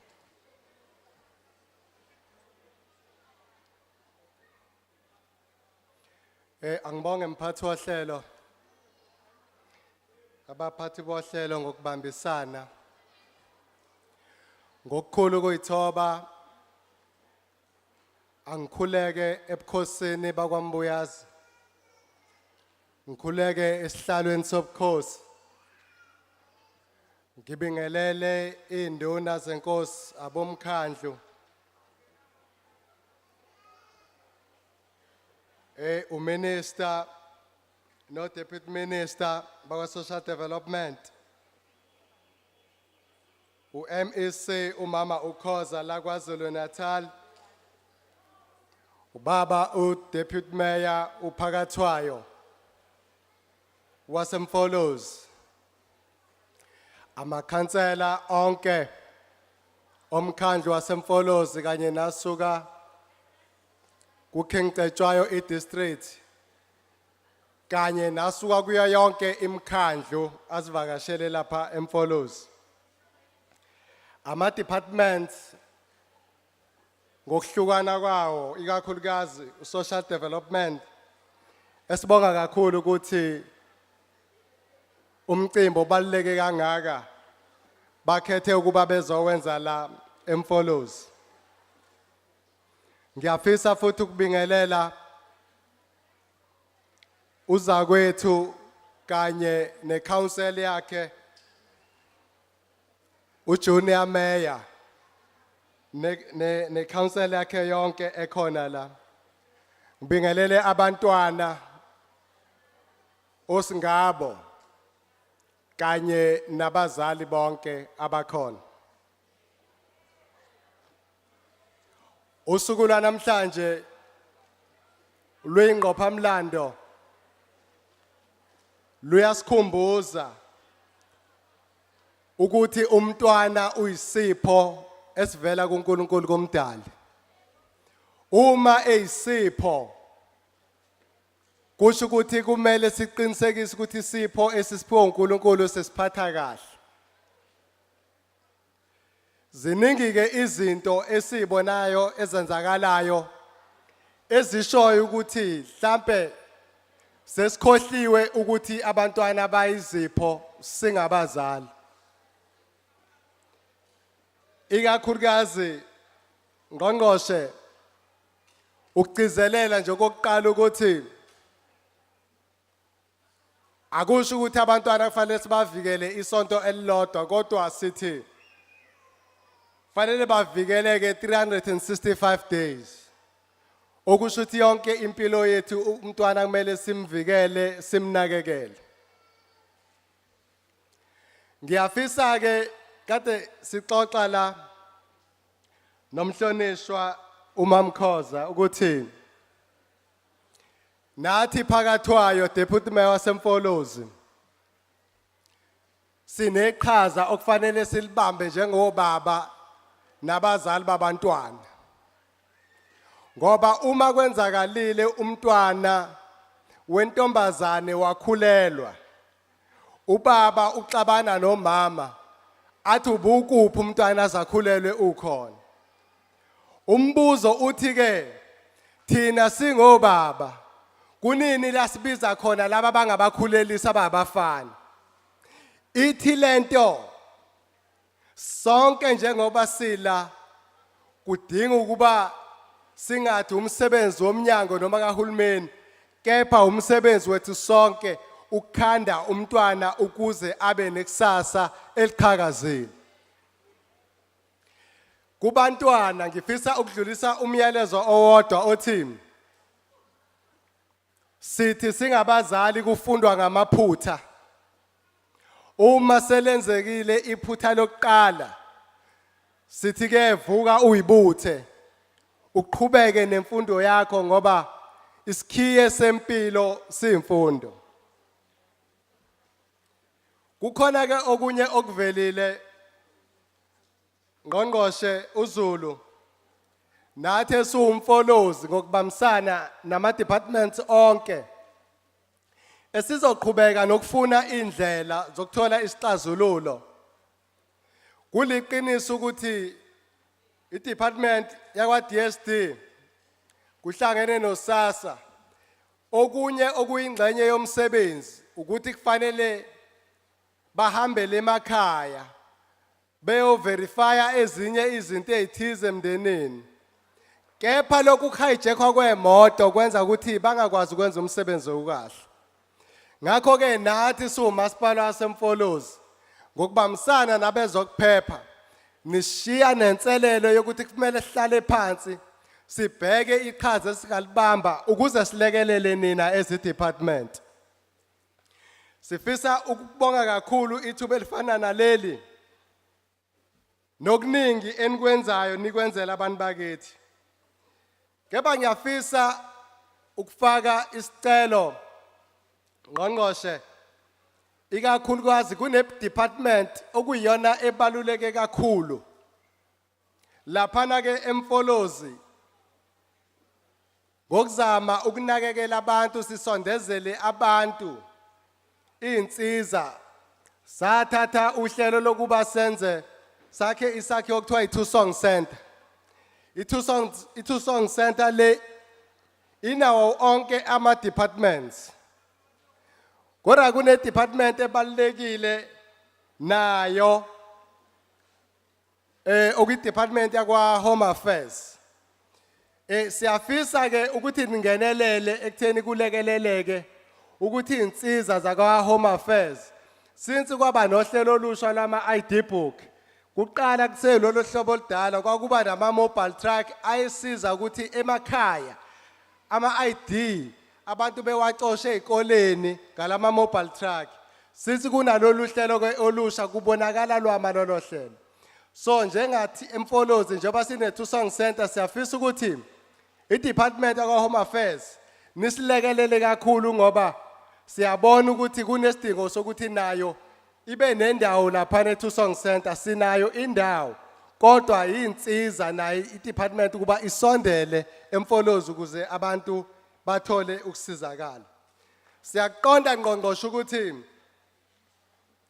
umnyango wakho mkhulu umsebenzi owenzayo ikakhulukazi kunamakhaya aphethwe izingane ngenxa yokuthi abazali bashonile ngesikhathi se-COVID-19 eminye imindeni isele dengwane ngenxa yokuthi abazali badlulile emhlabeni ngesifo esifana ne-HIV and AIDS. So ke siyakubonga siyacela ukuthi inhlangano lezi ezingama NGOs ensebenzisana nazo ngoba ziyashesha ukuthi zifinyelele emndenini. Siyakubonga ukuthi niyakwazi ukuthi nixhase ukuze zisheshe ifikise usizo. Siyafisa ukuthi ke kuqhubeke lokho kuye phambili. Okunye sicelayo kunama special schools okuyiwona esishota ngawo wabantwana aba disabled. Esifisa ukuthi nakhona asikubheke ngoba kugcina kube nabantwana abakhubazekile. Ukubasusa ukubasa kuyikole ezespecial mhlambe sisenkandla nezikude eThekwini kuya cost. Begcina abazali sebehlala nabo sekwazi ukuthi ingane ekhubazekile kumele nje ukuthi ikhulele ekhaya. Kanti kulo hulumeni omusha sithi cha ingane mangabe ukuthi iphila nokukhubazeka kodwa nayo ayithole ilungelo lokuthi ifunde ikwazi ukuthi ifumane usizo njengezinye izingane esemadolobheni la kunezikole khona zengane eziphila nokukhubazeka.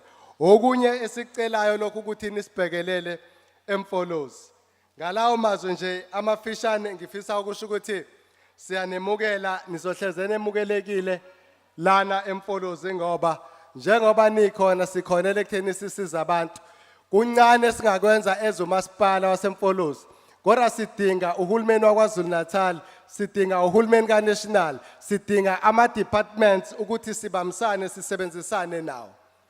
Okunye esicelayo ulolu hlelo esilenza oluhle kakhulu lokuthi kube nama war rooms emawadini because inhloso yama war rooms ukuthi ama departments asondele kuma ward onke. Kepha ingqinamba ebakhona uthola ukuthi abantu baletha izikhalo zabo befuna ukusizakala kuma war rooms. Usuthola ukuthi kodwa ama departments awakhona ukuthi afinyelele kuwo wonke ama ward akhale ngama challenges etransport njalo njalo. Siyakufisa ke nakho lokho ngqongqosho ukuthi nisilekelele kukhona ngoba ikona okuba nomthelela ukuthi ama war rooms agcine afaile emawadini ngoba abantu bagcina behlelwa umfutho woku-attenda mangabe engafika ama departments ukuzomukela izikhalo zabo abuye futhi abuyise impendulo ukuthi bahambe kanjani ezinkingeni ezibekwe abahlali lapha emawadini. Ngalawo mazwi amafishane siyathokoza kakhulu ngiyanemukela nonke emfolozi.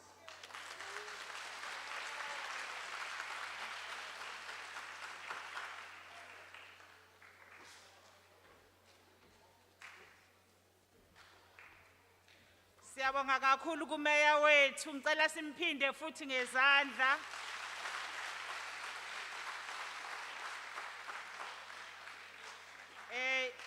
Siyezwa ukuthi nikhona la emfolozi nifudumele ubuholi buyakhombisa ukuthi buyazazi indaba zabantwana. Njengoba sisho sithi ke ukuphepha nokuvikelwa kwabantwana okwawo wonke umuntu. Sibonga kakhulu babumeya. Njengamanje ngizokusho kafishane nje ukuthi kungani sila namhlanje. Njoba silana namhlanje siqeda i-Child Protection Week. Kusho ukuthi siyaye sibe nesonto esithi sonto kwesiqhakambisa kakhulu ukuvikelwa kwabantwana. Kodwa ke umeya ubeseyikhave kahle kakhulu eyokuthi ukuvikelwa kwabantwana fanele kube u365 days. No program director la ushilo futhi ukuthi ukuvikela kwabantwana kuthatha u365 days ngoba abantwana badinga bevikelekile njalo. Kodwa ke ngaleli sonto siyasiqhakambise ngiyafisa nje ukusho ukuthi ukuqala ukuvulwa kwaleli sonto kuqalwe elusikisike Eastern Cape. Nokuthi sichaze ukuthi lolu hlelo ludriver umnyango wezokuthuthukiswa komphakathi kuzwe lonke. Baqale e-Eastern Cape elusikisiki la kubonakale khona ukuthi abantwana bayadinga ukuthi bathole i-attention bavikelwe ngoba kukhona abantwana abakhulelwayo nakhona bebancane. Siyafisa ukusho ukuthi njengoba lizophela la KwaZulu-Natal eKhincetshwayo eMfolozi kuphela isonto kodwa ke umkhankaso wokuvikelwa kwabantwana uyaqhubeka njalo kakhulu. Siyafisa ukuthi abantwana bakubone lokhu ukuthi bayathandwa, bathandwa uhulumeni, bathandwa inhlaka ezikhona ama-civil society organizations ngoba sithi ukuvikelwa kwabantwana kuyinto esithintayo sonke noma ngakusenkonzweni umholi webandla, umholi wezenkolo, abaholi laba bendabuko, yilaba futhi ababelaphi bezendabuko. Wonke umuntu ufanele akhathazeke ngokuphepha nokuvikelwa kwabantwana. Yingakho ke silana siwuhulumeni ukuthi sibungaze kanye nani leli sonto lelo kuthi i-Child Protection Week malivalwa la KwaZulu-Natal. Siyafisa ke ukuthi manila nifunde okuningi mayelana nokuvikelwa kwabantwana nokusho ukuthi akuwona nje umcimbi. This is not an event, kuyiprogram eqhubekayo unyaka wonke ngoba uma ukhuluma ngokuvikelwa kwabantwana ngeke ukhulume ngakho ungakhulumanga nabazali, ungakhulumanga nothisha, ungakhulumanga nezingane nazo ngokwazo, ungakhulumanga futhi nabaholi bemkhakha ehlukene njengoba sisho sithi i-program hayi ukuthi i-event, i-program eqhubekayo emayelana nokuvikelwa kwabantwana. Siyafisa ukuthi futhi masiqhakambisa ukuvikelwa kwabantwana sikhulume indaba enkulu yokuthi nabo obaba bayadinga njengoba kadesho nje umeya la ukuthi kuyadinga ukuthi obaba bafundiswe nangokuvikelwa kwabantwana ukuze naye ubaba akwazi ukukhathazeka ngomntwana ukuthi abantwana bavikelekile ngendlela efanele naye. Yingakho ke sila namhlanje sizoqhakambisa ukuvikelwa kwabantwana. Siyabonga kakhulu. Ngiyafisa ukuthi ngalesikhathi samanje ngibize umfowethu la program director. Nginenqokonqoko ka program director. Waza program director. Cela simshayeleni izandla program director wethu. Program director wethu igama lakhe ngiyabona ukuthi nizothi manimbheka la endaweni nibone ngathi niyamazi kanti hayi ubuya lePitoli. Mr. Kwanele Sangweni ake simmukeleni ke ngehlombe. Ngiyabona Kwanele bayakuhleka abafunda nawe bebecathi ngisho omunye. Kwanele Sangweni on the stage. Please welcome Kwanele.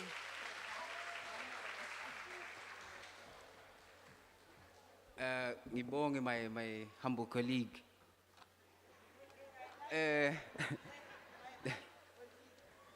Ladies and gentlemen, I'd like to acknowledge the individuals that are present namhlanje. I'd like to start with Her Majesty, Minister she said you must call her Ugogo. Ugogo Zulu.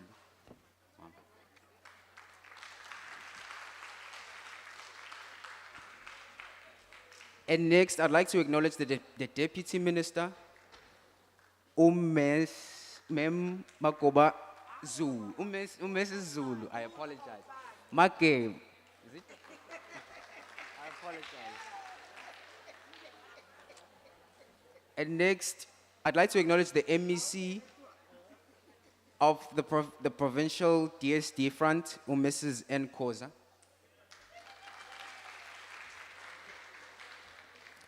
And I'd like to acknowledge the local mayor, Ubaba Councillor Ping.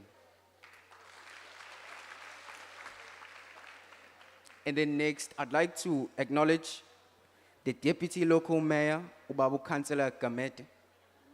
Kumete. Or there is Ukumete and Ukamete. This is Ubaba Kumete. Yes. And then I'd like to acknowledge now Wonkama councillors with which he is leading Ahamba now. Yes. And then from the civil society, I'd like to acknowledge from Who Save the Children, Ms. G. Kaba. From the Nelson Mandela Children's Fund, Dr. S. Maposa. And then from Child Welfare South Africa, Mrs. R. Ramsaran, I suppose. And from Childline South Africa, Ms. D. Nala. And then from Cape Development and Dialogue Center, Mr. C. Fredericks. Right? And then from the National Front, from the National Social Development Front, I'd like to acknowledge Ms. Sekawana. And then from the Provincial Department of Social Development, I'd like to acknowledge Mrs. Vilagazi. Oh, my colleague, of course, Mrs. Vilagazi. Yes. And then from the NTA, I'd like to acknowledge Ms. Ndima, I suppose. And of course, all stakeholders in all positions respectively are Ahamba now. And then from SASA, I'd like to acknowledge Mr. Mbuyisa and his team. And I'd like to acknowledge all departments as now, all stakeholders from SAPS everywhere. And of course, the mesembryanthemums, the flowers, Osngabo, the children. And of course, the roots are Zolezo Ingane, the parents. And how can we forget the media, of course? Ebese ngicela ukubingelela umphakathi wonke, as in present in the house at large. I believe for the time being that's it. Thank you.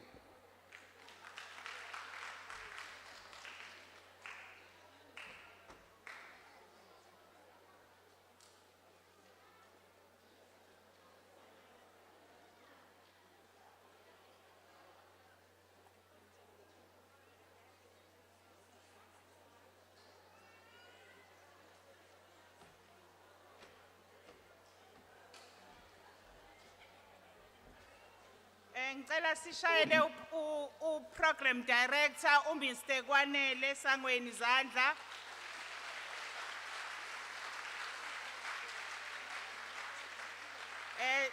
Siyabonga kakhulu all the way from Pretoria. Siyaqhubeka ne program yethu is not long. As I indicated earlier on, ukuthi this is not an event, a program. So before kufike lelanga, there were dialogues. Kwaba khona uxoxiswano olukhona elenziwayo nabantwana. Siyafisa ukuthi ngalesikhathi sithole ifeedback ukuthi ama dialogues ahamba kanjani, what are the issues abantwana abakhuluma ngazo, ukuze ke sikwazi ukuqhubekela phambili ngoba lokho kubalulekile kakhulu. Ngicela ukuthi sidlulele kuleyo item leyo.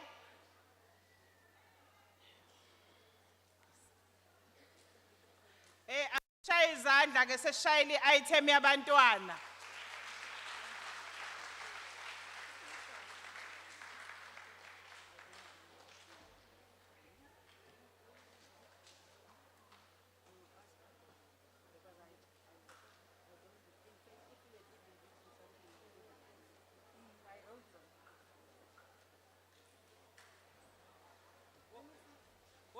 Wozani bantabami, wozani.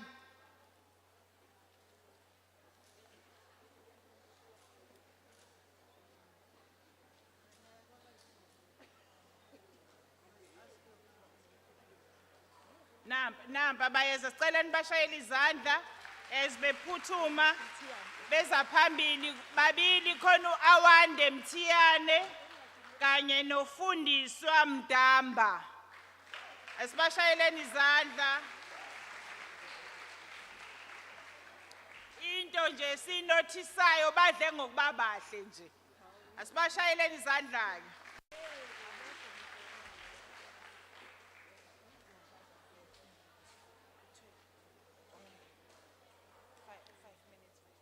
Okay.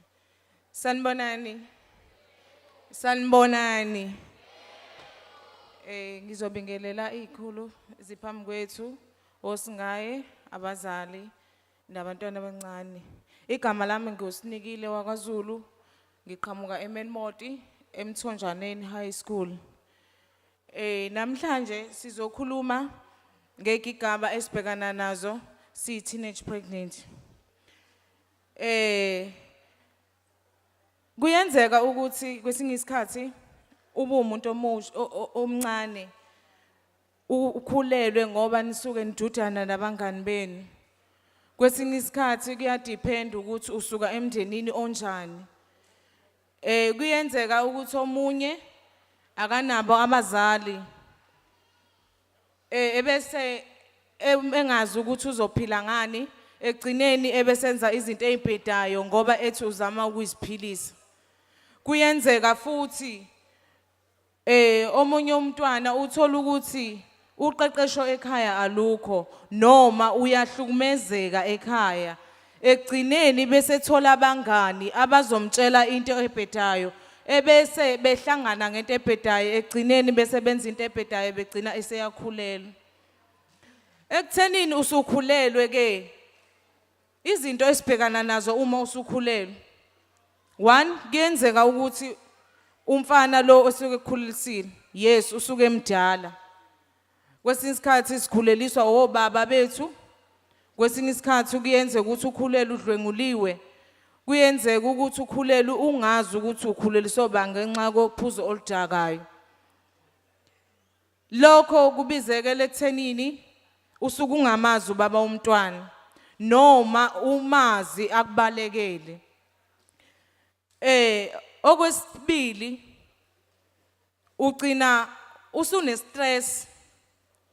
Uthi uyaphuma emphakathini bekusho ngamagama, ngawo wonke amagama, noma usuthi uyaphuma usujikelwa nabangani bakho ubuwenza nabo lezi zinto, sebekujikela sebekubiza ngamagama. Izinto obhekana nazo mawusukhulelwe. 3, awubi nayo imali enelisekile ukuthi ungondla umntwana kwawena uqobo lwakho ngoba usawutaku lokuthi kumele unakwe abazali bakho. Kodwa awusakwazi nokuthi abazali bakho bekunaye ngoba sekunomntwana, awusawuthola uthando ngokwanele. Okunye esibhekana nakho ukuthi awukwazi ukubuyela esikoleni. Singabantwana siphume emndenini efanayo. Kuyenzeka omunye umzali akucabangele athi ngiyakunika i-chance buyela esikoleni. Omunye athi ngifuna ufunda isifundo. Uzohlala naye umntwana wakho umkhulise. Ugcina ungasakwazanga ukubuyela esikoleni. Ezinye izinto engibona ukuthi esikhethile ukuthi kungaba isolution ukuthi thina abantu abasha sifunde ukuzimela. Sifunde ukuthi uwazi ukuthi ufunani empilweni. Okokuqala. Okwesibili, muyintombi uhlala ngentombi. Muyinsizwa uhlala ngensizwa. 4, sibona ukuthi sithole abazosiyala njengasezikoleni sikwazi ukuthi sithole usizo ukuthi siyaleke ngoba okungenzeka elinye isolution esibonile ukuthi okungenzeka ukuthi nathi abazali bethu uqobo basebancane abanye babo ayibona abadala ukuthi esinye isikhathi senza izinto ezibhedayo ngoba kwabona basimitha bebancane besidinga ukuthi kwabona abazali kube nosuku lwabazali lokuthi nabo bazoyalwa ngokuba umzali ilokho ebesikubona kungcono and 5 thina abantu abasha sesibonile ukuthi sesiwile etsheni saqhuzuka ukuthi siyale abalandela thina emva kwethu ukuthi u1 no2 no3 mawenza kanje kuphuma ile number sibayale nabe sibakhombise nanokuthi uma unenkinga kuyenzeka ukuthi mina angikwazi ukukhuluma nomzali wami kepha mangithola umuntu oseceleni ngizokwazi ukukhuluma naye sike sibe nalabo bantu sizokwazi ukukhuluma nabo ngoba ongenzeka ukuthi ngisekhaya mina ngiyahlukumezeka angikwazi ukukhuluma noma ngoba uzothi uma ngiyamsukela umalume kepha masinomuntu esizokwazi ukuthi ngibe seduze kwakhe ngimtshela ukuthi no u1 no2 no3 wenzeka kimi nguthandi and lento isingihlukumeze yahamba yaze yafika la ngiyabonga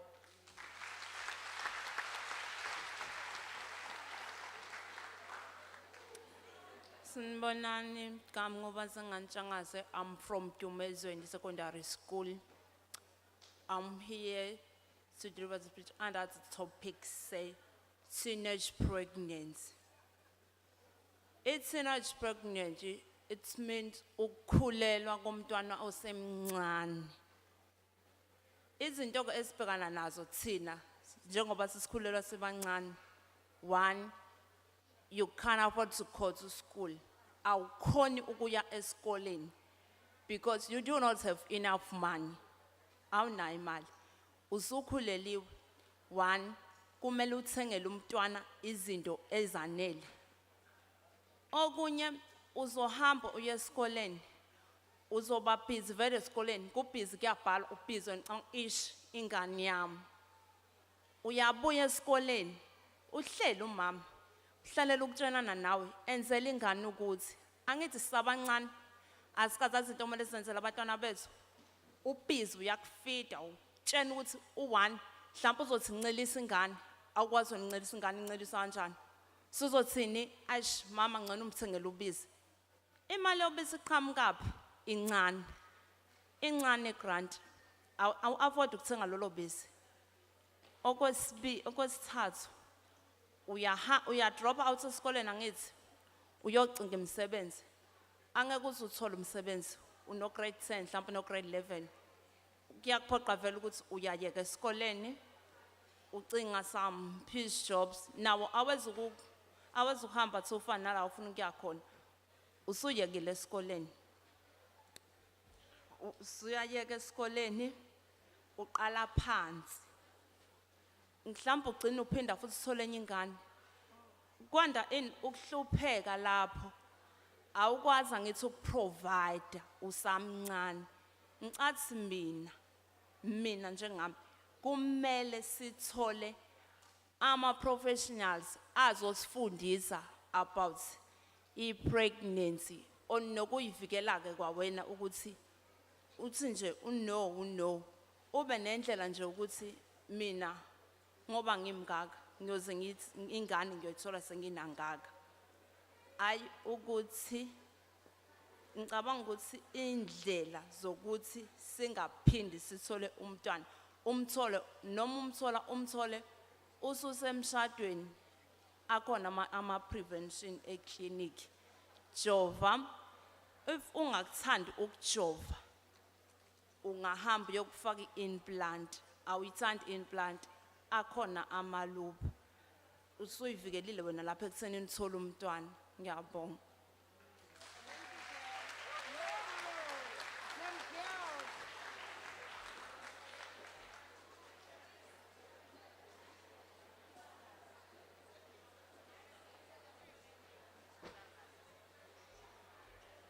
Sibonge, masimupe another round of applause, please. May I take just a few seconds, bawethu, to acknowledge uhulumeni wethu. Yazi akusikhathi singakanani in 2019 when I led the Commission for Child Participation at the National Nelson Mandela Children's Parliament. We emphasized ukuthi sicela more programs that will induce or emphasize the child participation. Akuthathanga isikhathi singakanani, here we are. If sizobuka only, uhulumeni wethu is not perfect, but nothing is, trust me. Take it from an aspiring physicist, nothing is perfect. Kodwa uyasebenza wona and sayibona impumela mama. So I'd like to call upon the stage Deputy Minister of Social Development, Ms. H. Bohopane Zulu. Also tell about the importance of CHOMI and the YOLO program. Or at least for last time. Okay, I'm short today. Angboleka nge-height namuhla ngimfishane. Ngicela ukubulisa uMinister uMEC. Ngibilise uMayor saphumile no DM emva kwami. Deputy Mayor bo DM nabo. Ngibulise zi right intombazana? Zi right ama girls? Are right ama girls? Ashapu ama boys? Ashapu ama boys? Sanbanani bo chomi? Ninjani bo chomi? Sabanani bo yolo? Linjani bo yellow? Bo yolo abaphili. Phela yolo is 15 bandla, it's 15 to 18. But no energy. Ngicela ukuthi ngingathatha isikhathi namhlanje ngoba kuyokhuluma uMinister yabo. Igidi ishiyelane, hey have ngigodolile bandla. Kodwa ke ngifuna ukuniqoqela imbali, ngithi niyazi wonke ama program aba social development a influencer is something. Angithi khona okwenzakalayo ekumele sikuphendule. Bese ke siyalekelela. Mina ngithanda ukuthi teenage pregnancy suki ibe isilungu esikhulu. Ngifuna ukuthi izingane ezinezingane. Children who have children. Siyazwana ngithi? Ngifila ngathi mayithi teenage yabo isilungu. Hey, zahlaleka elwandle yabona. Never liked us. So sine program ebizwa uCHOMI. Focusa kubantwana abana 10 to 14. Yila sebafundisa ukuziphatha, sebamfundisa ukuthi ba manage njani peer pressure, sebafundisa phela ukuthi ubungani yini nokuthi silekelelane, singabhulishani esikolweni, sihloniphe abazali, kodwa siwazi malungelo wethu, angithi? Ningakhohlwa phela malungelo ahamba nama responsibilities. Bese senza uYoung Yolo. I-tagline yakaCHOMI before ngikhohlwa ithi invest in my future, protect me today. Ithini? Senguthisha esikolweni. Ithini?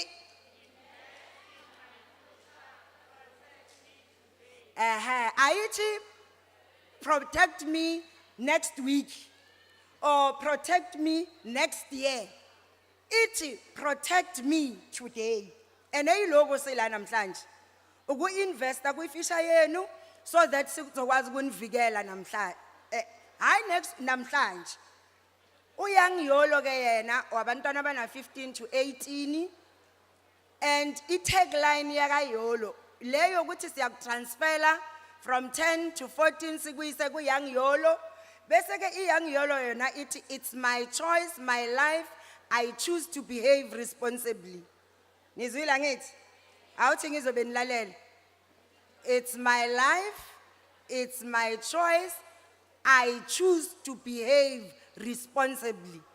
So responsibly usho izinto eziningi. Bese siba no Yolo ke ebuke 19 to 24. Labo ke sesikhuluma into engathi sithe yabo ukusebenziswa kabi kwezidakamizwa, ukuyiphatha phela e-university, maphupha wakho nani nani.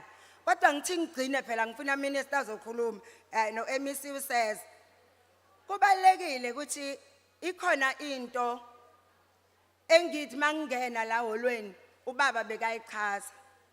Bengisatshela uGM emva kwami ngithi mina engifuna ukuthi uma ngabe nikhohlwe yonke into engishilo ngicela nikhumbule. Hard work pays nezo. Uyofika afakazi minister. Iba noma usesikolweni noma usekhaya noma ukuphi yonke into oyenzayo I represent wena ngithi. Bengikhuluma nabantombazana minister ngibatshela ukuthi mina ngazalwa ngiyi-totally blind. The first time ngabona I was 15 years old. Futhi namanje elinye iliso laka left aliboni lutho ngiye ngithi laka right to 5% whatever engayibona enye ngivele nje ngibe ne-ego ne-attitude enkulu. So ga-rape ngikwi-special school. Ngithandile umeya makakhuluma ngendaba zabantwana abakhubazekile. Mina ngaya kwisikolo sabantwana abangaboni impilo yami yonke. Until ngiye university kwakhona ngihlangana nabantu ababonayo. Actually ngiye night school. So you understand ukuthi ukhulelwe una 13 years totally blind umuntu okurapile uyaphika awukwazi kuyoma lapha wenza u-identity parade ngoba abakholwa ukuthi uyamazi umuntu okurapile.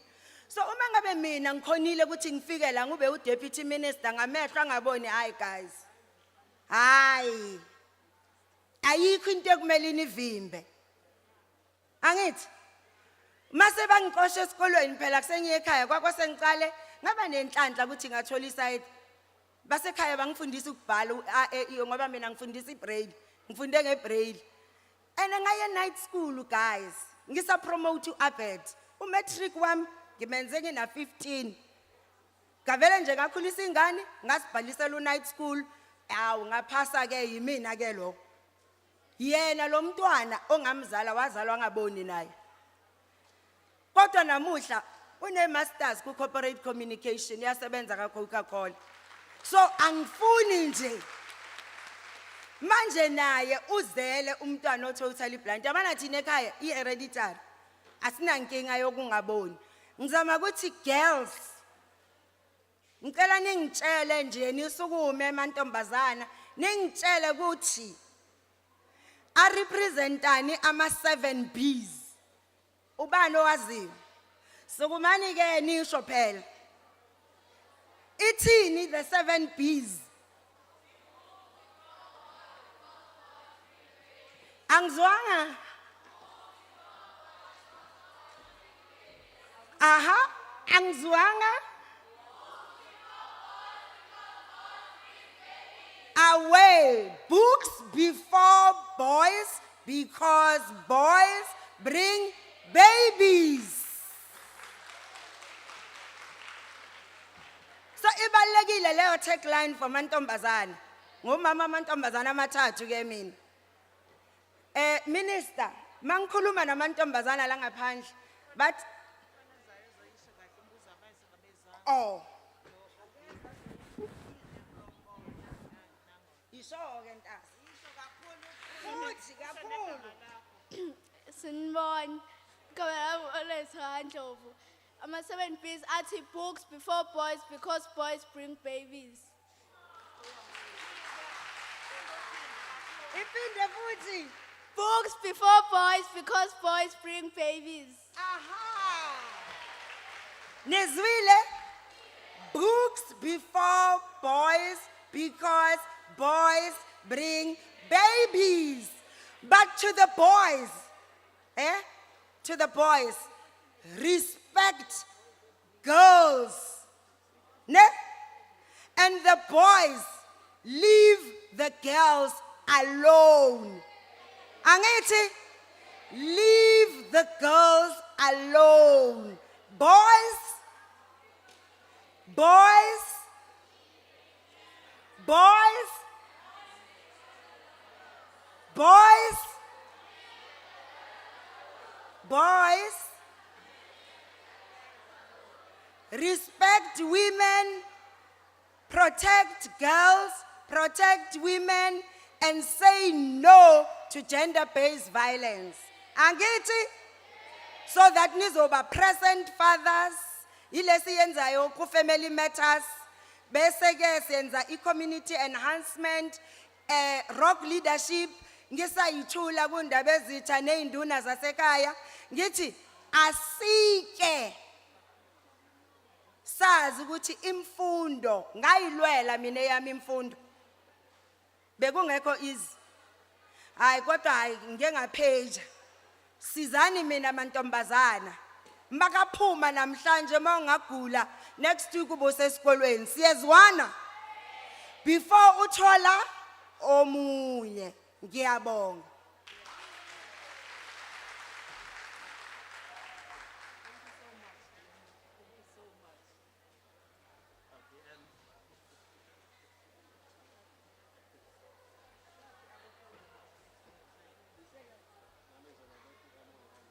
Another round of applause, if you please, ladies and gentlemen.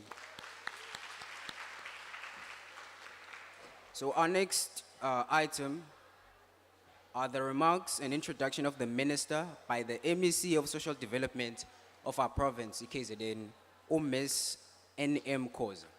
A round of applause.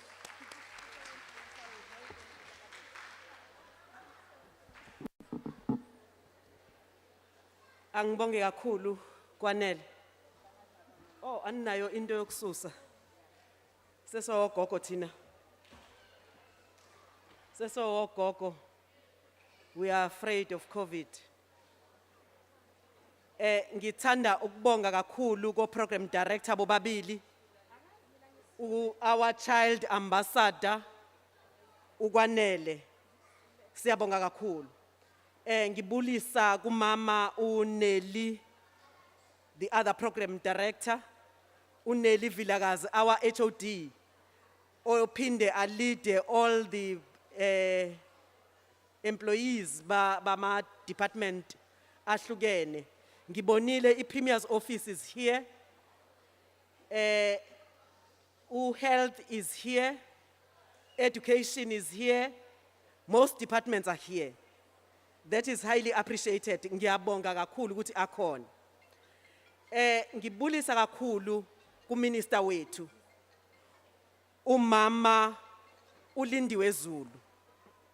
Minister, kuyasijabulisa ukuthi ukhona and uchoose thina as Kwazulu-Natal.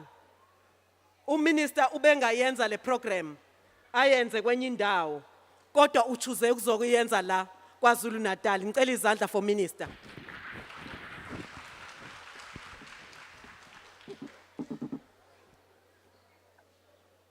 Akuyona ke le program kuphela ayenze la KwaZulu-Natal. Minister uphuma la recently besine elimination of child labor conference ebekuyi international conference. Sivakashelwe amazwe amaningi kakhulu eze kwi conference ezoxoxa nge child labor, and for the first time in history yenziwa kwi African soil, Africa, ezweni lase Africa.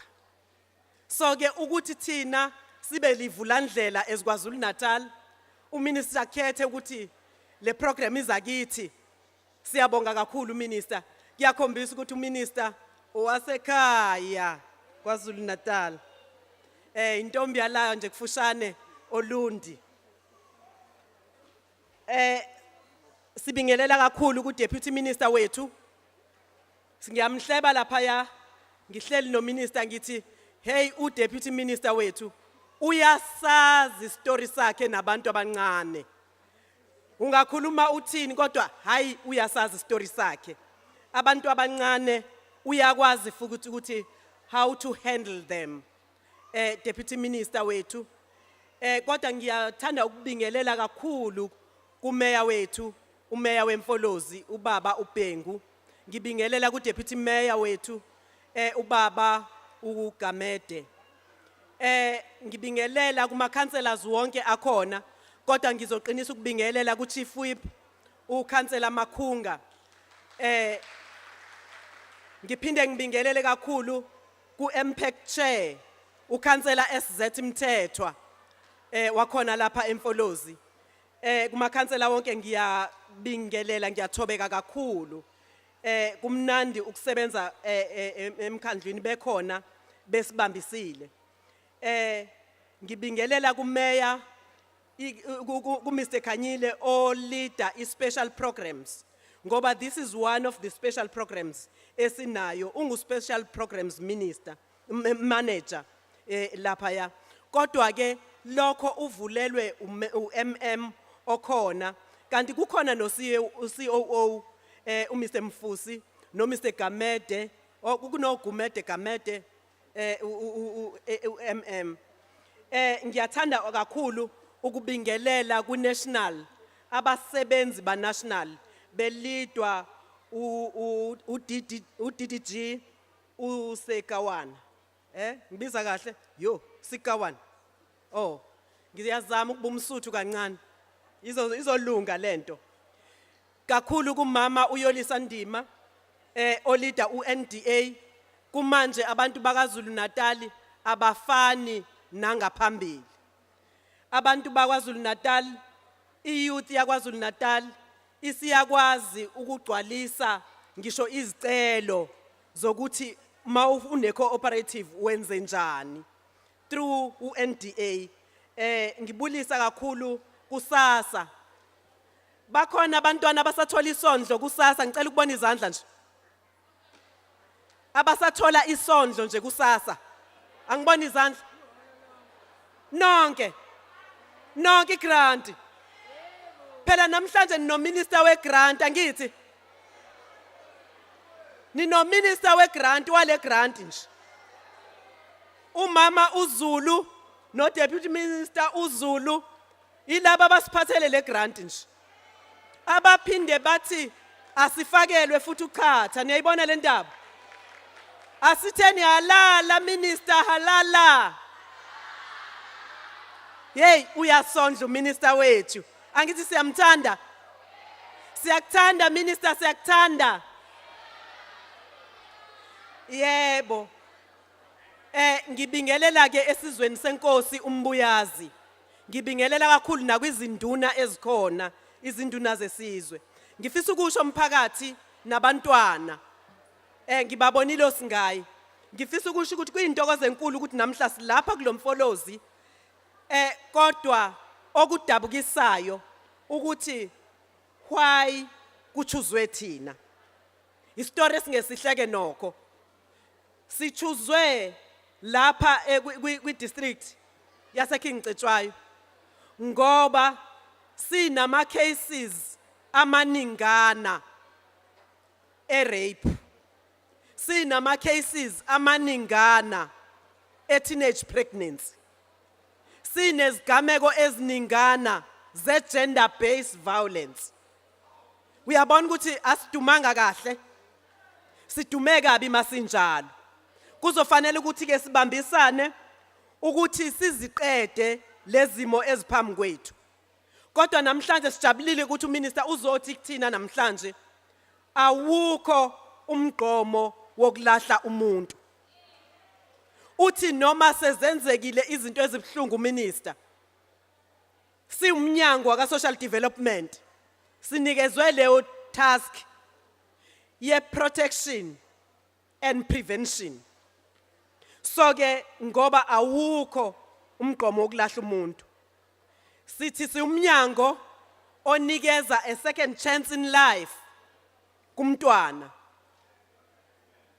futhi kulesifundazwe sakithi KwaZulu-Natal sikhumbula ukuthi selokwaba khona uhulumeni walentando yeningi ilapho saqala khona ukubona izinhlelo eziqhakambisa ukuphatheka komntwana ingakho kubalekile ukuthi sisonke sisebenze ngokubambisana akekho umuntu ongakwenza ngayedwana ikakhulu njengoba kusetshenziwe kwazo presentwa iprogram ingenxa ye DDM uzoyichaza uminister ngiyamazi uzogijima nayo ke iDDM. Ingakho ke silapha namhlanje. Ingakho sinyanzelekile ukuthi sibambisane nomasipala wethu. Asikwazi ke ukuvele sigoqa izandla ekubeni abantwana bethu behlukumezeka. Sithi bazali nani ningahlali nigoqa izandla uthi akuyena umntwana wami. Kodwa umntwana wakho umntwana wami. Umntwana wami umntwana wakho.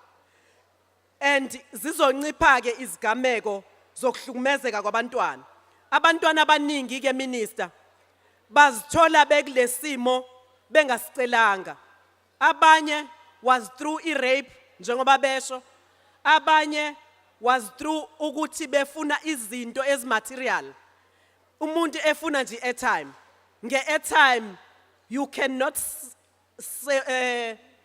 sell your soul. Awukwazi nje. Bantwana bami ngoba ufuna i-airtime, ngoba ufuna iwashi, ngoba ufuna into engcono. You cannot sell your soul for that. Asiqiniseke kuyinhlelo zoku-abstainer. Ngiyazi ukuthi akukho lula.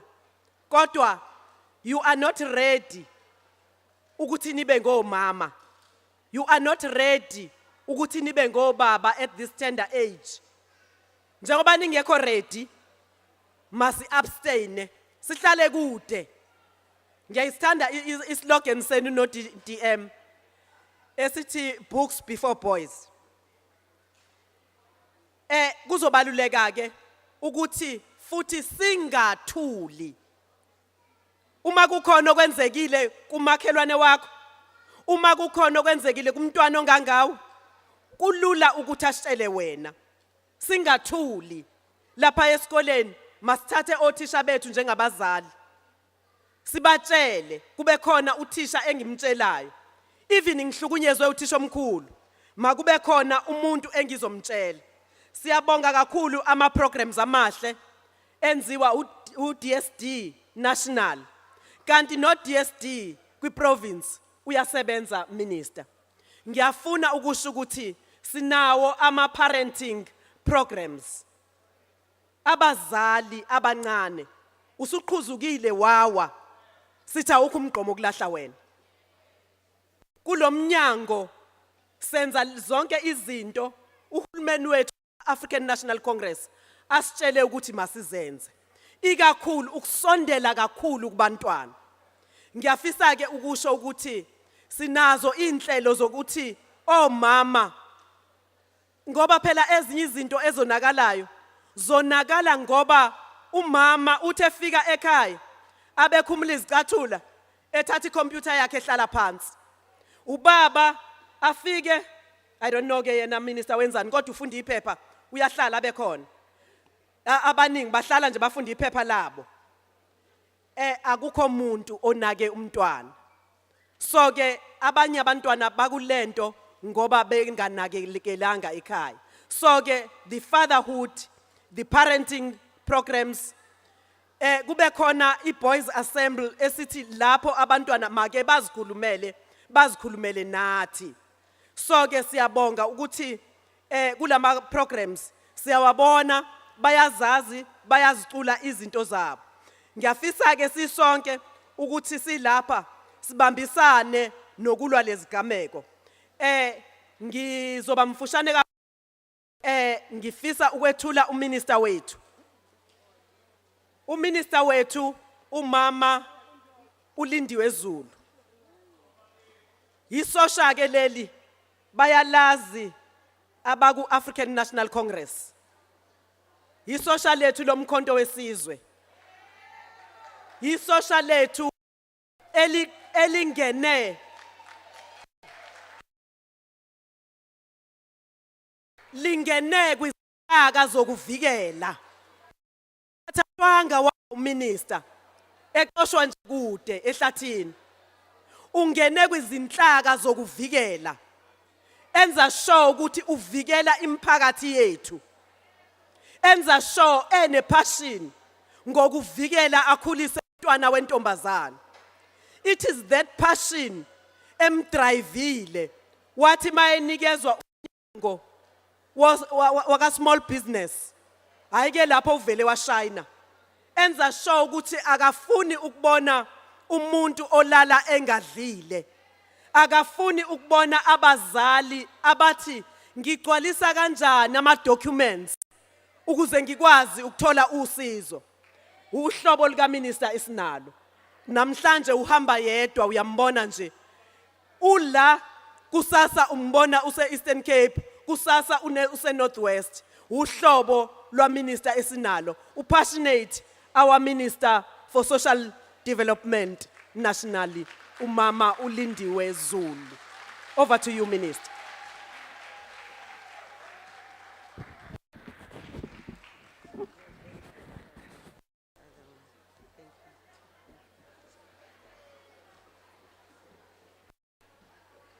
Oh, please be seated, please be seated. Nami ngugogo njengo MEC othe usaba iCovid. Sanibonani. Sanibonani nonke. Ngijabule kakhulu kuba la namhlanje. Ilanga elikhulu leli MEC, ilanga elikhulu leli DM, ilanga elikhulu mayor namakhansela akhona namhlanje. Kodwa ke ilanga elikhulu kakhulu ngicela ukubonga nje ukuthi ubukhosi bakwaMbuyazi nabo bukhona lapha phakathi kwethu. I-message engifuna ukubanikeza yona ngoba phela sisezweni lenu bakwaMbuyazi. Sicela ukuthi i-message esinikeza yona ukuthi sicela nikhusele izingane, sicela nikhusele abantwana benu ngoba abantwana benu yibo abazoqhubeka nokuthi iSouth Africa yonke ikhusele abantwana. That message for me is one of the most important messages to send ebukhosini. And why do I choose to send this message ebukhosini? As a Department of Social Development, we have just come out of workshops that were dealing with the issue of teenage pregnancy. Kwase kuyavela ke kuleyo report esazophuma inikezwe wonke umuntu ukuthi part of the problem ye teenage pregnancy amanye ama culture which we accept as communities ukuthi nje ukuthwalwa into right. Ukuthwalwa akuyona into right. So ngicela ukuthi ebukhosini bakwaMbuyazi kugijime nina phambili ukuchazela wonke umuntu kusukela komama nogogo nomkhulu nomalume nabo bonke ukuthi ukuthwalwa akuyona into elungile. Ngicela ukubonga ke futhi uprogram director or co-program directors. Ngithandile uco-program director mayekubiza my colleague. Kusho ukuthi co-program director will one day be occupying your space. Useyafunda njengamanje. Ngicela ke nabanye abakhona nimbhekisise kahle ngoba wafika la efike khona under i-program ye-Nelson Mandela Children's Parliament. Akazange afike lapho ngokulala. Wachuzwa ukuthi abe part and parcel ngoba esebenza kakhulu. Ngiphinde ngibonge ke konke okushiwe umeya ekhuluma la. Ngisho kumeya ukuthi thina we are the Department of Social Development. We are the government of the African National Congress. And our responsibility is to make sure that we work with national, provincial, and local structures. And I would like to say to you, Mayor, and all the councillors who are here, we have heard you about the areas where you want us to collaborate. The first being to make sure that children are protected. The second being what I refer to in the Department of Social Development, MEC and DM, I started talking about this thing that we will not be able to deal with all the social ills in our society unless we work on them, house to house, street to street, community to community. So that we must go back to the old of ensuring that communities protect each other.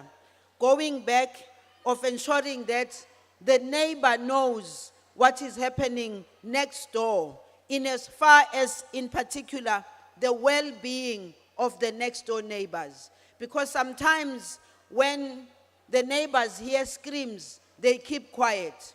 When the neighbors see that the child is leaving home in not a normal situation, they keep quiet and not say anything. The neighbors, when they know that the mother in that house is being abused, they keep quiet and say nothing. It is for this reason, MEC and all who are present here, the DM and all those who are in government today, to say, let's go back to what the MEC referred to as the district development model. The district development model is the one where we have to empower our communities at local level to rise at all times and protect the children. We heard you also, Mayor, when you spoke about the child-headed households. And I want to remind us again that the Department of Social Development, working together with other departments of women, youth, and people with disability, with COGTA, we have programs that are specifically there to assist the child-headed households. We also heard you, Mayor, when you spoke about the fact that the child-headed households are affected in particular by COVID-19, where many of them lost their parents. Let me remind you that it is not only just about COVID-19. Let us not forget that we still have a big problem that is now hiding because of COVID-19, that is HIV and AIDS. Many of the children who are child-headed households are suffering because they lost their parents because of HIV and AIDS. And therefore the call again, especially to the young people who are here, to say to them, protect yourselves, not only against COVID-19, because we're so good in protecting ourselves against COVID-19. We're all wearing the mask, all keeping the distance, all doing all the necessary things. Can we make sure that what we learned from protecting ourselves from COVID-19, we do that to protect ourselves from other social ills? The MEC did say the reason why we came here was because, of course, we love Kwazulu-Natal first and foremost. But we have a greater responsibility to cover the entire country. One of the reasons, or many of the reasons why we are here, is all the other social ills that we spoke about. But it was also because, as a Department of Social Development, the Department of Police, to make sure that we get the data about what is happening where. So we have hotspots of rape, we have hotspots of teenage pregnancies, we have hotspots on what we would call statutory rape.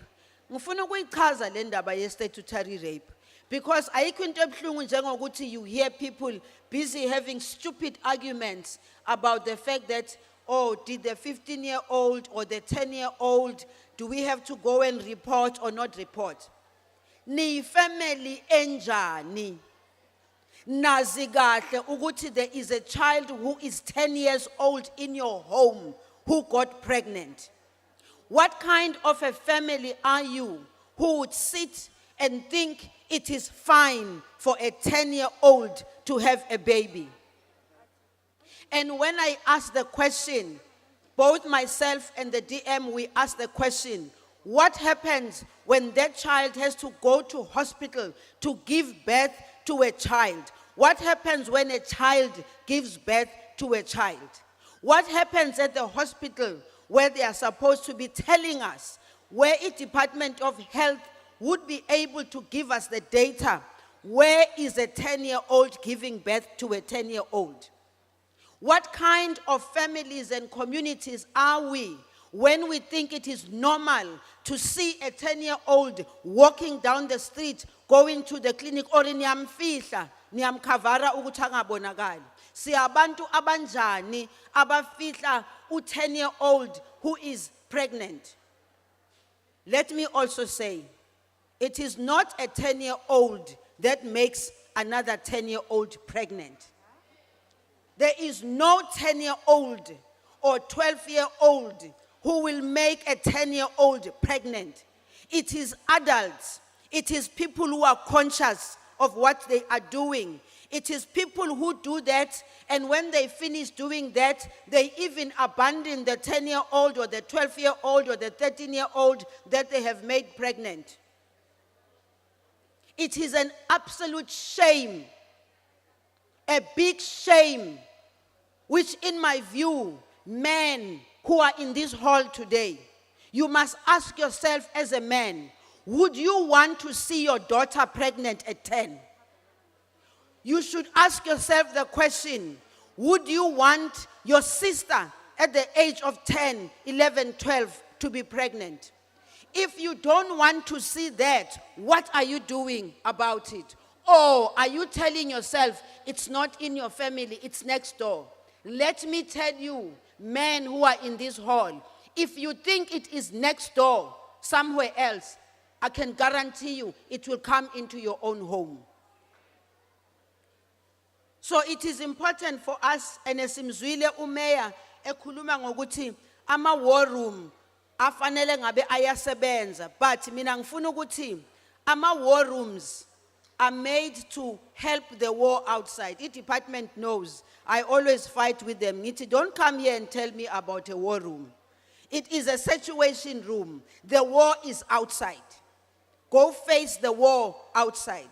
And this is a war that we all have to make sure we work together to protect children. Uthi UDM kuna lento enkulu ebizwa books before boys, for boys bring babies.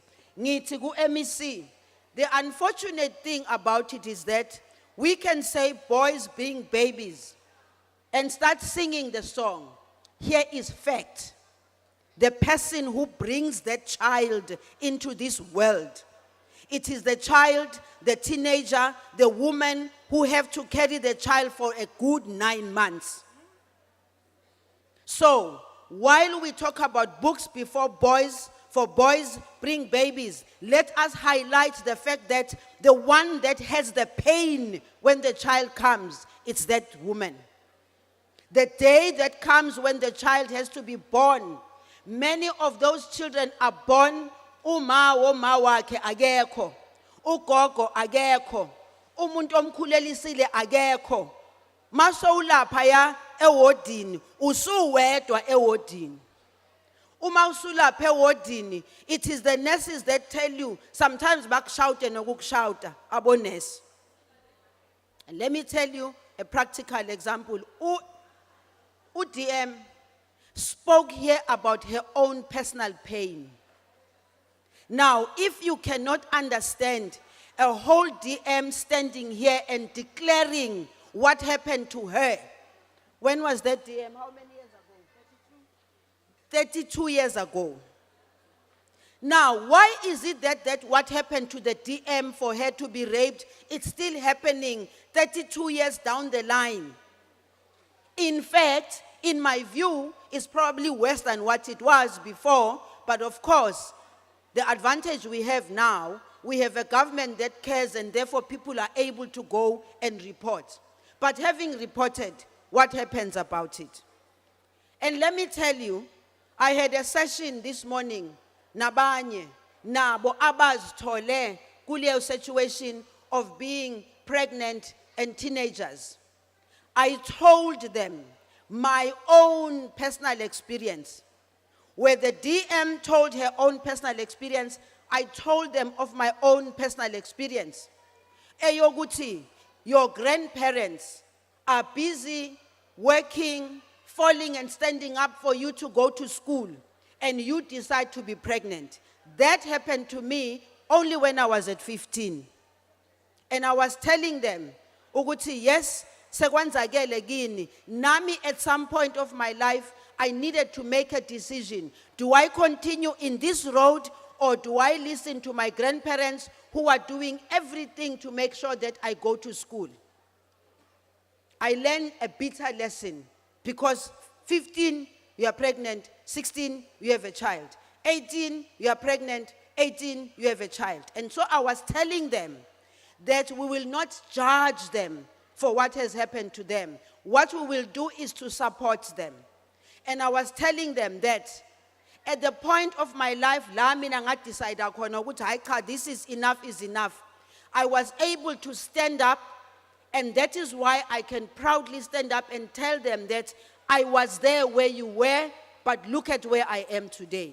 But it took a decision of myself and all the people around me, men and women, who I will name forever, starting with my grandmother, who said, noma ngabe sekunje mntanam, bopha isisu uphindele esikoleni. Now, how many of the children who are here will be able ukuthi batshele ukuthi bopha isisu uphindele esikoleni? Because the conditions of today are very different. The mothers and fathers and grandmothers are under worse strain than my own grandparents were.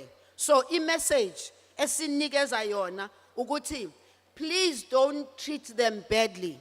Those who are expecting the babies, let them continue with their education, but let them learn the lesson. Because it is a big problem when imali okufuneka sinikeze ogogo nabomkhulu, it's their social grant. It's their money which they are supposed to use for their well-being. What do? Now they have to spread that money, not only to you, they have to spread it to a child who was not planned, a child who is not wanted. But ushilo umfundis, what once the child is there, it's God's gift. But the God's gift needs to be taken care of. God is there to take care. Siyathandaza senze yonke into, but on day-to-day basis, that child has to eat, that child has to dress, that child has to go to the clinic, that child needs to be taken care of. And therefore, imessage yethu esize nayo namhlanje ukuthi kubhlungu ukuthi sizela silethwa numbers of rape, numbers of statutory rape, numbers of teenage pregnancy, numbers of children have the children not because they wanted the children. I don't want to come back here. Nina bakwambuyazi. Angifuni ukuphinde ngibuye futhi ngibuyiswe ukuthi amanani aloku ayakhula. Ngicela obaba no mama abakhona namhlanje kube umsebenzi wabo ukuthi babuze ukuthi yimaphi ama program akhona we Department of Social Development, we Department of Health, we Department of Education angasincedisa to prevent all these things that we are seeing here today. Lama social ills esinawo ngicela ukusho ukuthi nina, you young people here, we are here because of you. In fact, ngokubona kwami MEC, we should allow them, if time was allowing, we should have allowed more and more of them to speak here and tell us what their problems are. Of course, ababini basitshelile what their programs are, and what I liked about them, they didn't tell us about their problems, but they also told us about the solutions. I'm hoping that as they tell us about those solutions, they themselves, the two who stood up and spoke here, will be able to influence the others. Ama dialogues which happened before we came here, MEC, local structures, a district development model.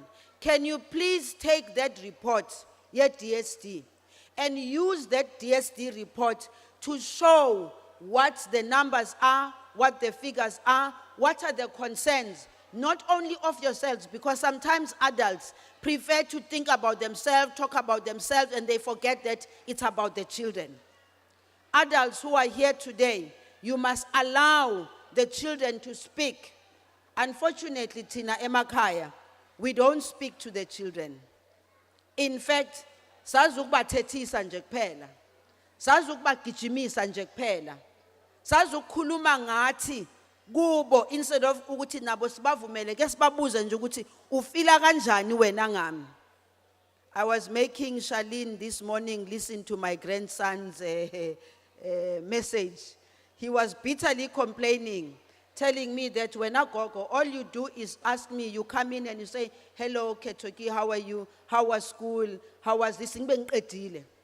So he was breaking it down to me to say, if you want to have a conversation with me, this is who I am. Please listen to me.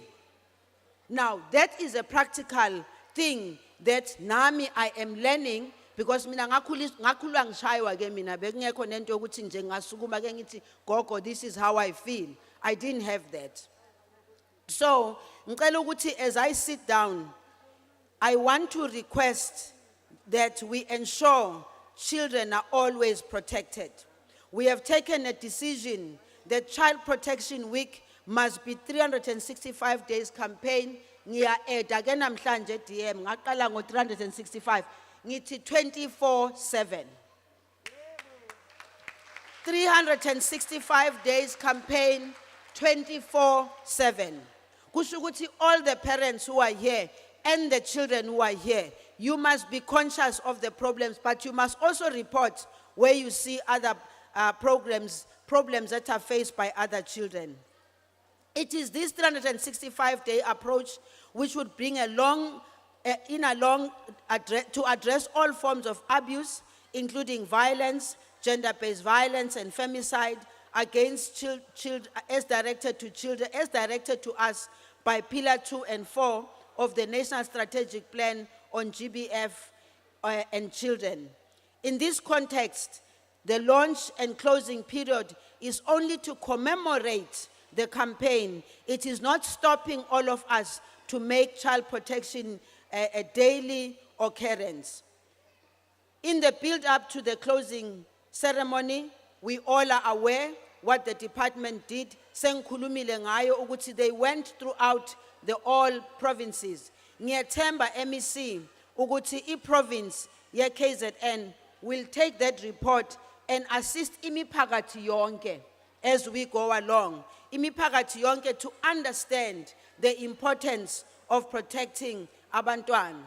Sengivala ngithi ke ngibuyela kule nto ukuthi books before boys, for boys bring babies, but I need you to add that it is the girl, that it is the woman, that it is that child who is 10 years old who will be alone in the ward giving birth to that child.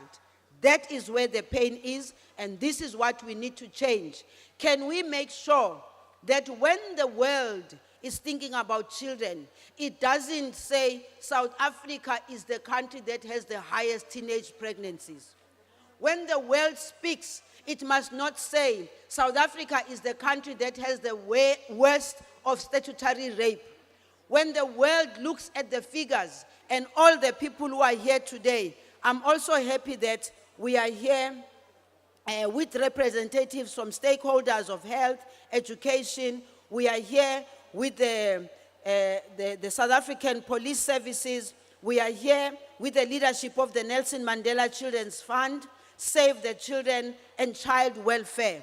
We have to work together to solve this problem.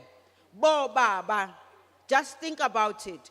Don't think when you are abusing somebody else's child, it won't happen to your child. I don't know what you would do when it happens to your own child. Take this problem not only to be a problem of you in your family, but take it as a problem for society, and let us go out and work house to house, street to street, community to community. Sibonge nama social worker, MEC, because the social workers are the people who are always confronted with this problem. The social workers, the ones who are always called to come and talk to the young girls who are now pregnant, who are in school. And we don't have enough social workers. I am actually saying, just like we have so many men and women in blue, we need as much as social workers, because you can't go to a school, akunama problem amaningi khona, but there's only one social worker. How does the social worker cover that burden of one school? How does one social worker cover the burden of drug abuse, cover the burden of children who are drinking, cover the problem of violence in schools? Sekwaba worse phela khona manje, othisha sebayasaba nasesikoleni because they never know what child is going to get up and do what. Mina ngithi asibuyeleni emthethweni. Labazali abacomplainayo ukuthi their bags of the children are being searched. Nisabani mangabe ikhwama zabantwana zisearchwa, because some of the children are coming to school with weapons. Some of the children are coming to school with drugs. Some of the children are coming to school with things they're not supposed to bring to the school. Let us make the work of the men and women in blue easy, because under normal circumstances, the men and women in blue shouldn't be going in and out of schools. They are going in and out of schools because they are being called, because of the violence that's happening in the schools, because of all the social ills that are happening in the school. Sizobuya futhi, masibuya sethembe ukuthi lamanani esizwe ngawo la ayobe esehlile. And lawo manani asoze ehle unless we work together as community. Ngiyabonga.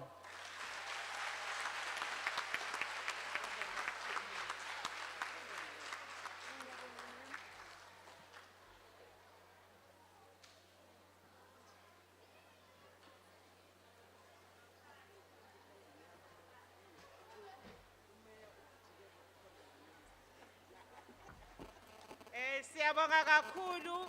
Sicela siphinde shaye izandla sibonge inkulumo kaNgqongqoshe.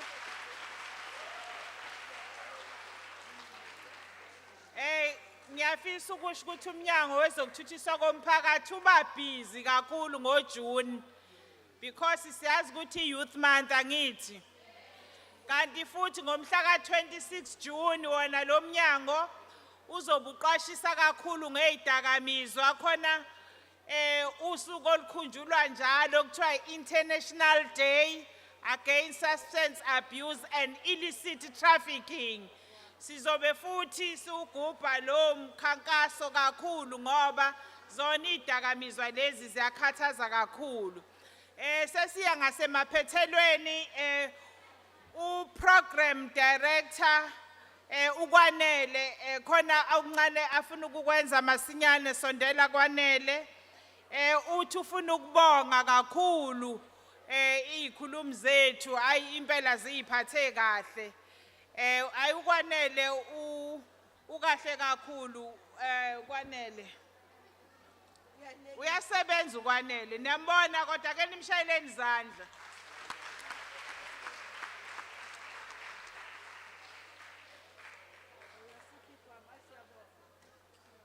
Mshayeleni uKwanele izandla.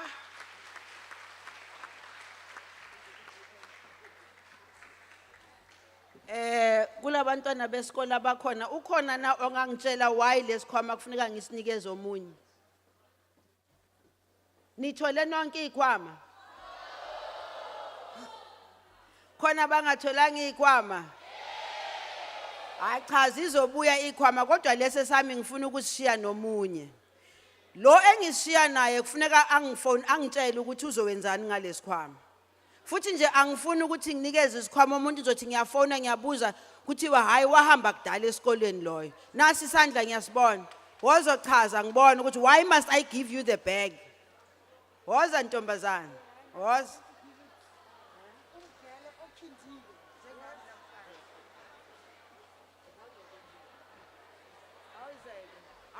Why must I give you the bag?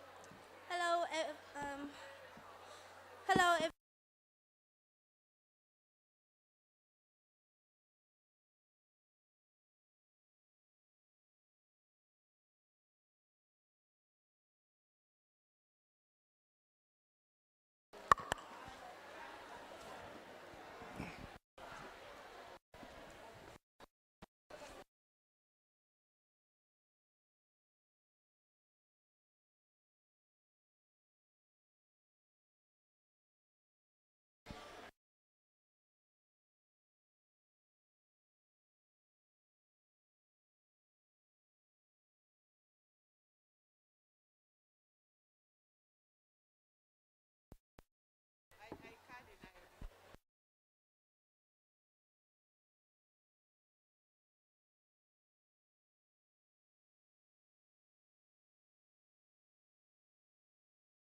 1, 2.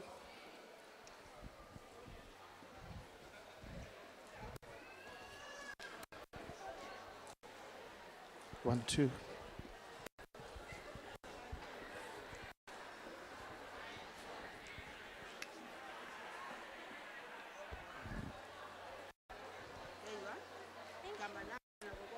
Okay.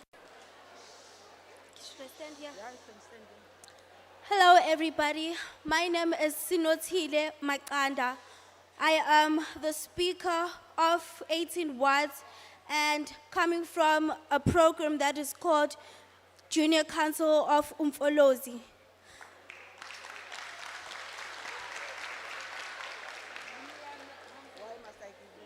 Why must she give me this bag? I think she must give me this bag because I will, when I bring it to school, I'll bring it with pride and joy, and if people ask me where did I even get this bag, I'll tell them the program that happened. I'll tell them the information that we got today, the knowledge that we got today, whatever they were teaching us today. I'll tell them all about it. Even when I'm at home, to the children abagwi wadiam, I'll tell them everything that happened today. I am here. I'm not standing alone. I'm standing with them. They're with me, even though bengekho nami ngokwenyama, but they're here with me by in soul. Thank you. I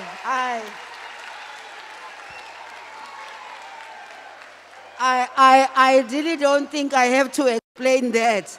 That's your future premier of the province. I had to decide what. I keep it brugwe, I keep it rogweli, I decide. Ngiyainda for the girls. Githi ayikho indoda ekumele ukutshele ugqoke kanjani. So this is for the girls. So ngifuna intombazana ekhindile ne ulandele yabona ne with the walk. Ngifuna nayi walk. Nayi walk. How amantombazana akakhindanga mawungakhindanga ongwezi. Hey anikhindanga. Awuthi sibone. Hayi ithi mina ngithatha isikhwama sami ngihambe naso. Ngoba ngifuna i-walk madali. The walk girl. Yes, ishokuthi umlayeza uthi no man must abuse you sexually because you are wearing short clothes. And else, yebo, dress it up in confidence and do your thing, girl.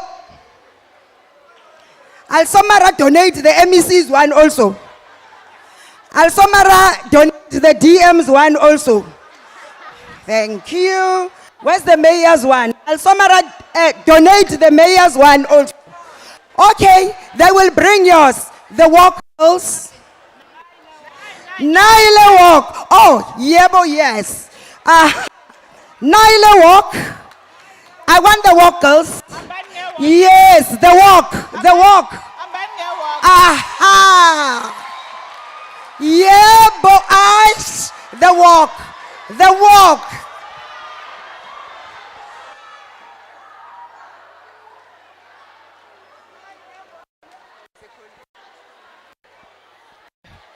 Siyabonga akashayeleni DM la. Ay ngibonile nami ukuthi nayi le walk. Nayi le walk. Nibonile? Siyabonga kakhulu ukwanele manje. Good evening, folks. Let's move on to the next item, which is the vote of thanks by the Cluster Chief Director, Mr. PM Kumete.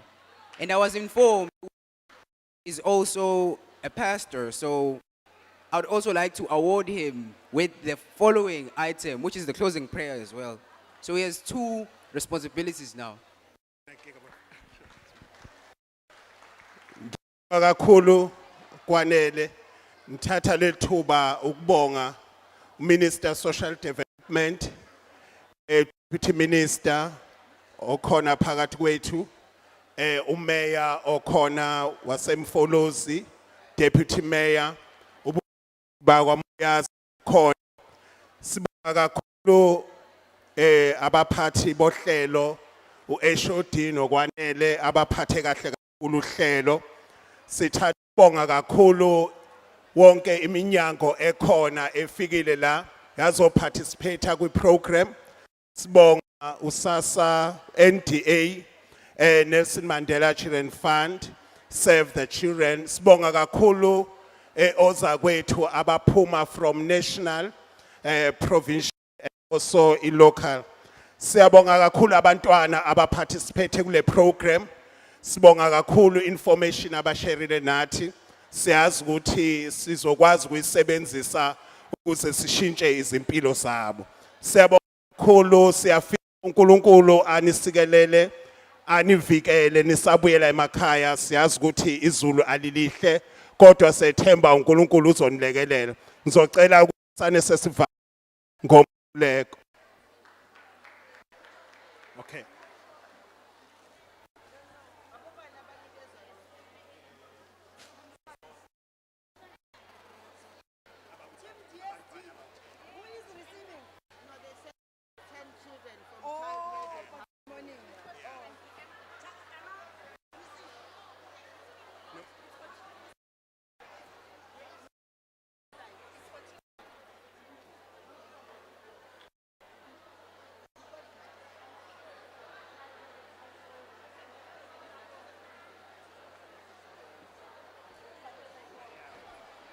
Ngizocela ukuthi kancane nje bese siyakhuleka. Siyabonga uNkulunkulu leyo, sibonga isikhathi osiphe sona. Sithi baba sicela ukuvikelwa wena sisaphuma kule program. Sibonga ukuthi ube nathi siqala saba nasa saphetha ngelithi lika Jesu Kristu. Amen. Kukhona abantwana esibahlonzile abayishumi abazonikezwa ukudla la ngaphambili. So cela ukuthi sisondeze.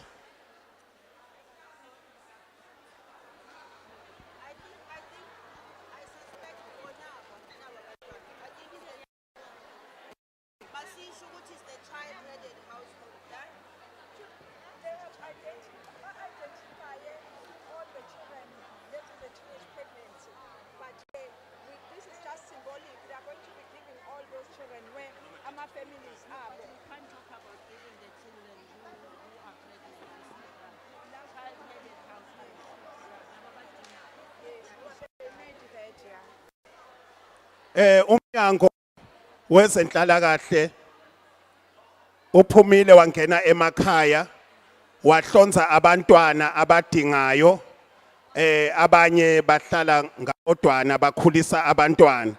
Bakhona kabanye esibahlonzile abangekho la.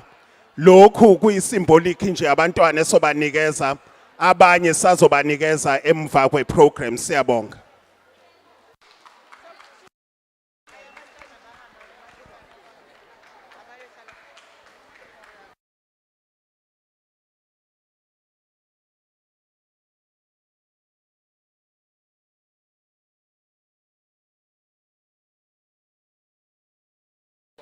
Sabonga.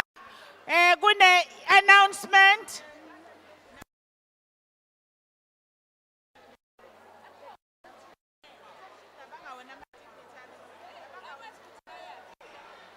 Okay, see, announcement down.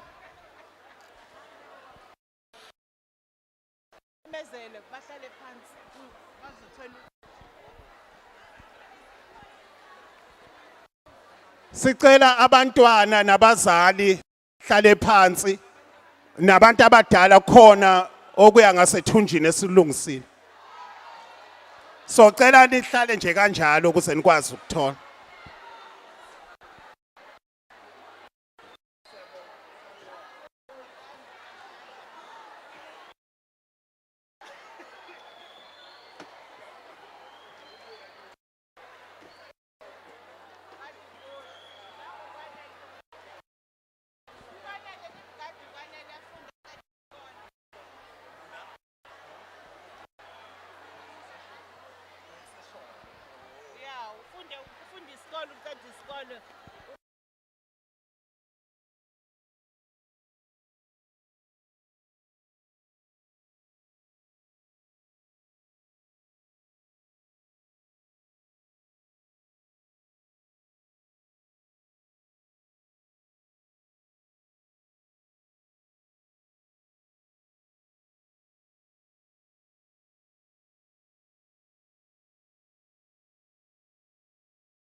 Good morning, colleagues. I am uMkhanyakude, working for the organization Social Health and Empowerment under Beyond Zero.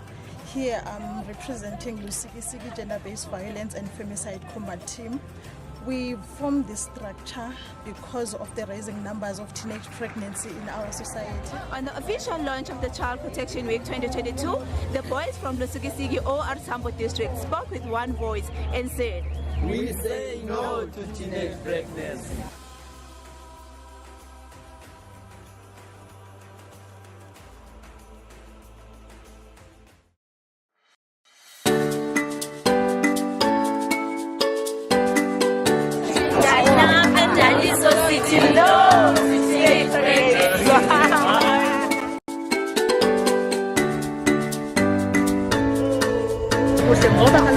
The presentation rights to speak Molweni, my name is uMkhanyakude from Sangoni SSS. I'm here to give you a message on teenage pregnancy.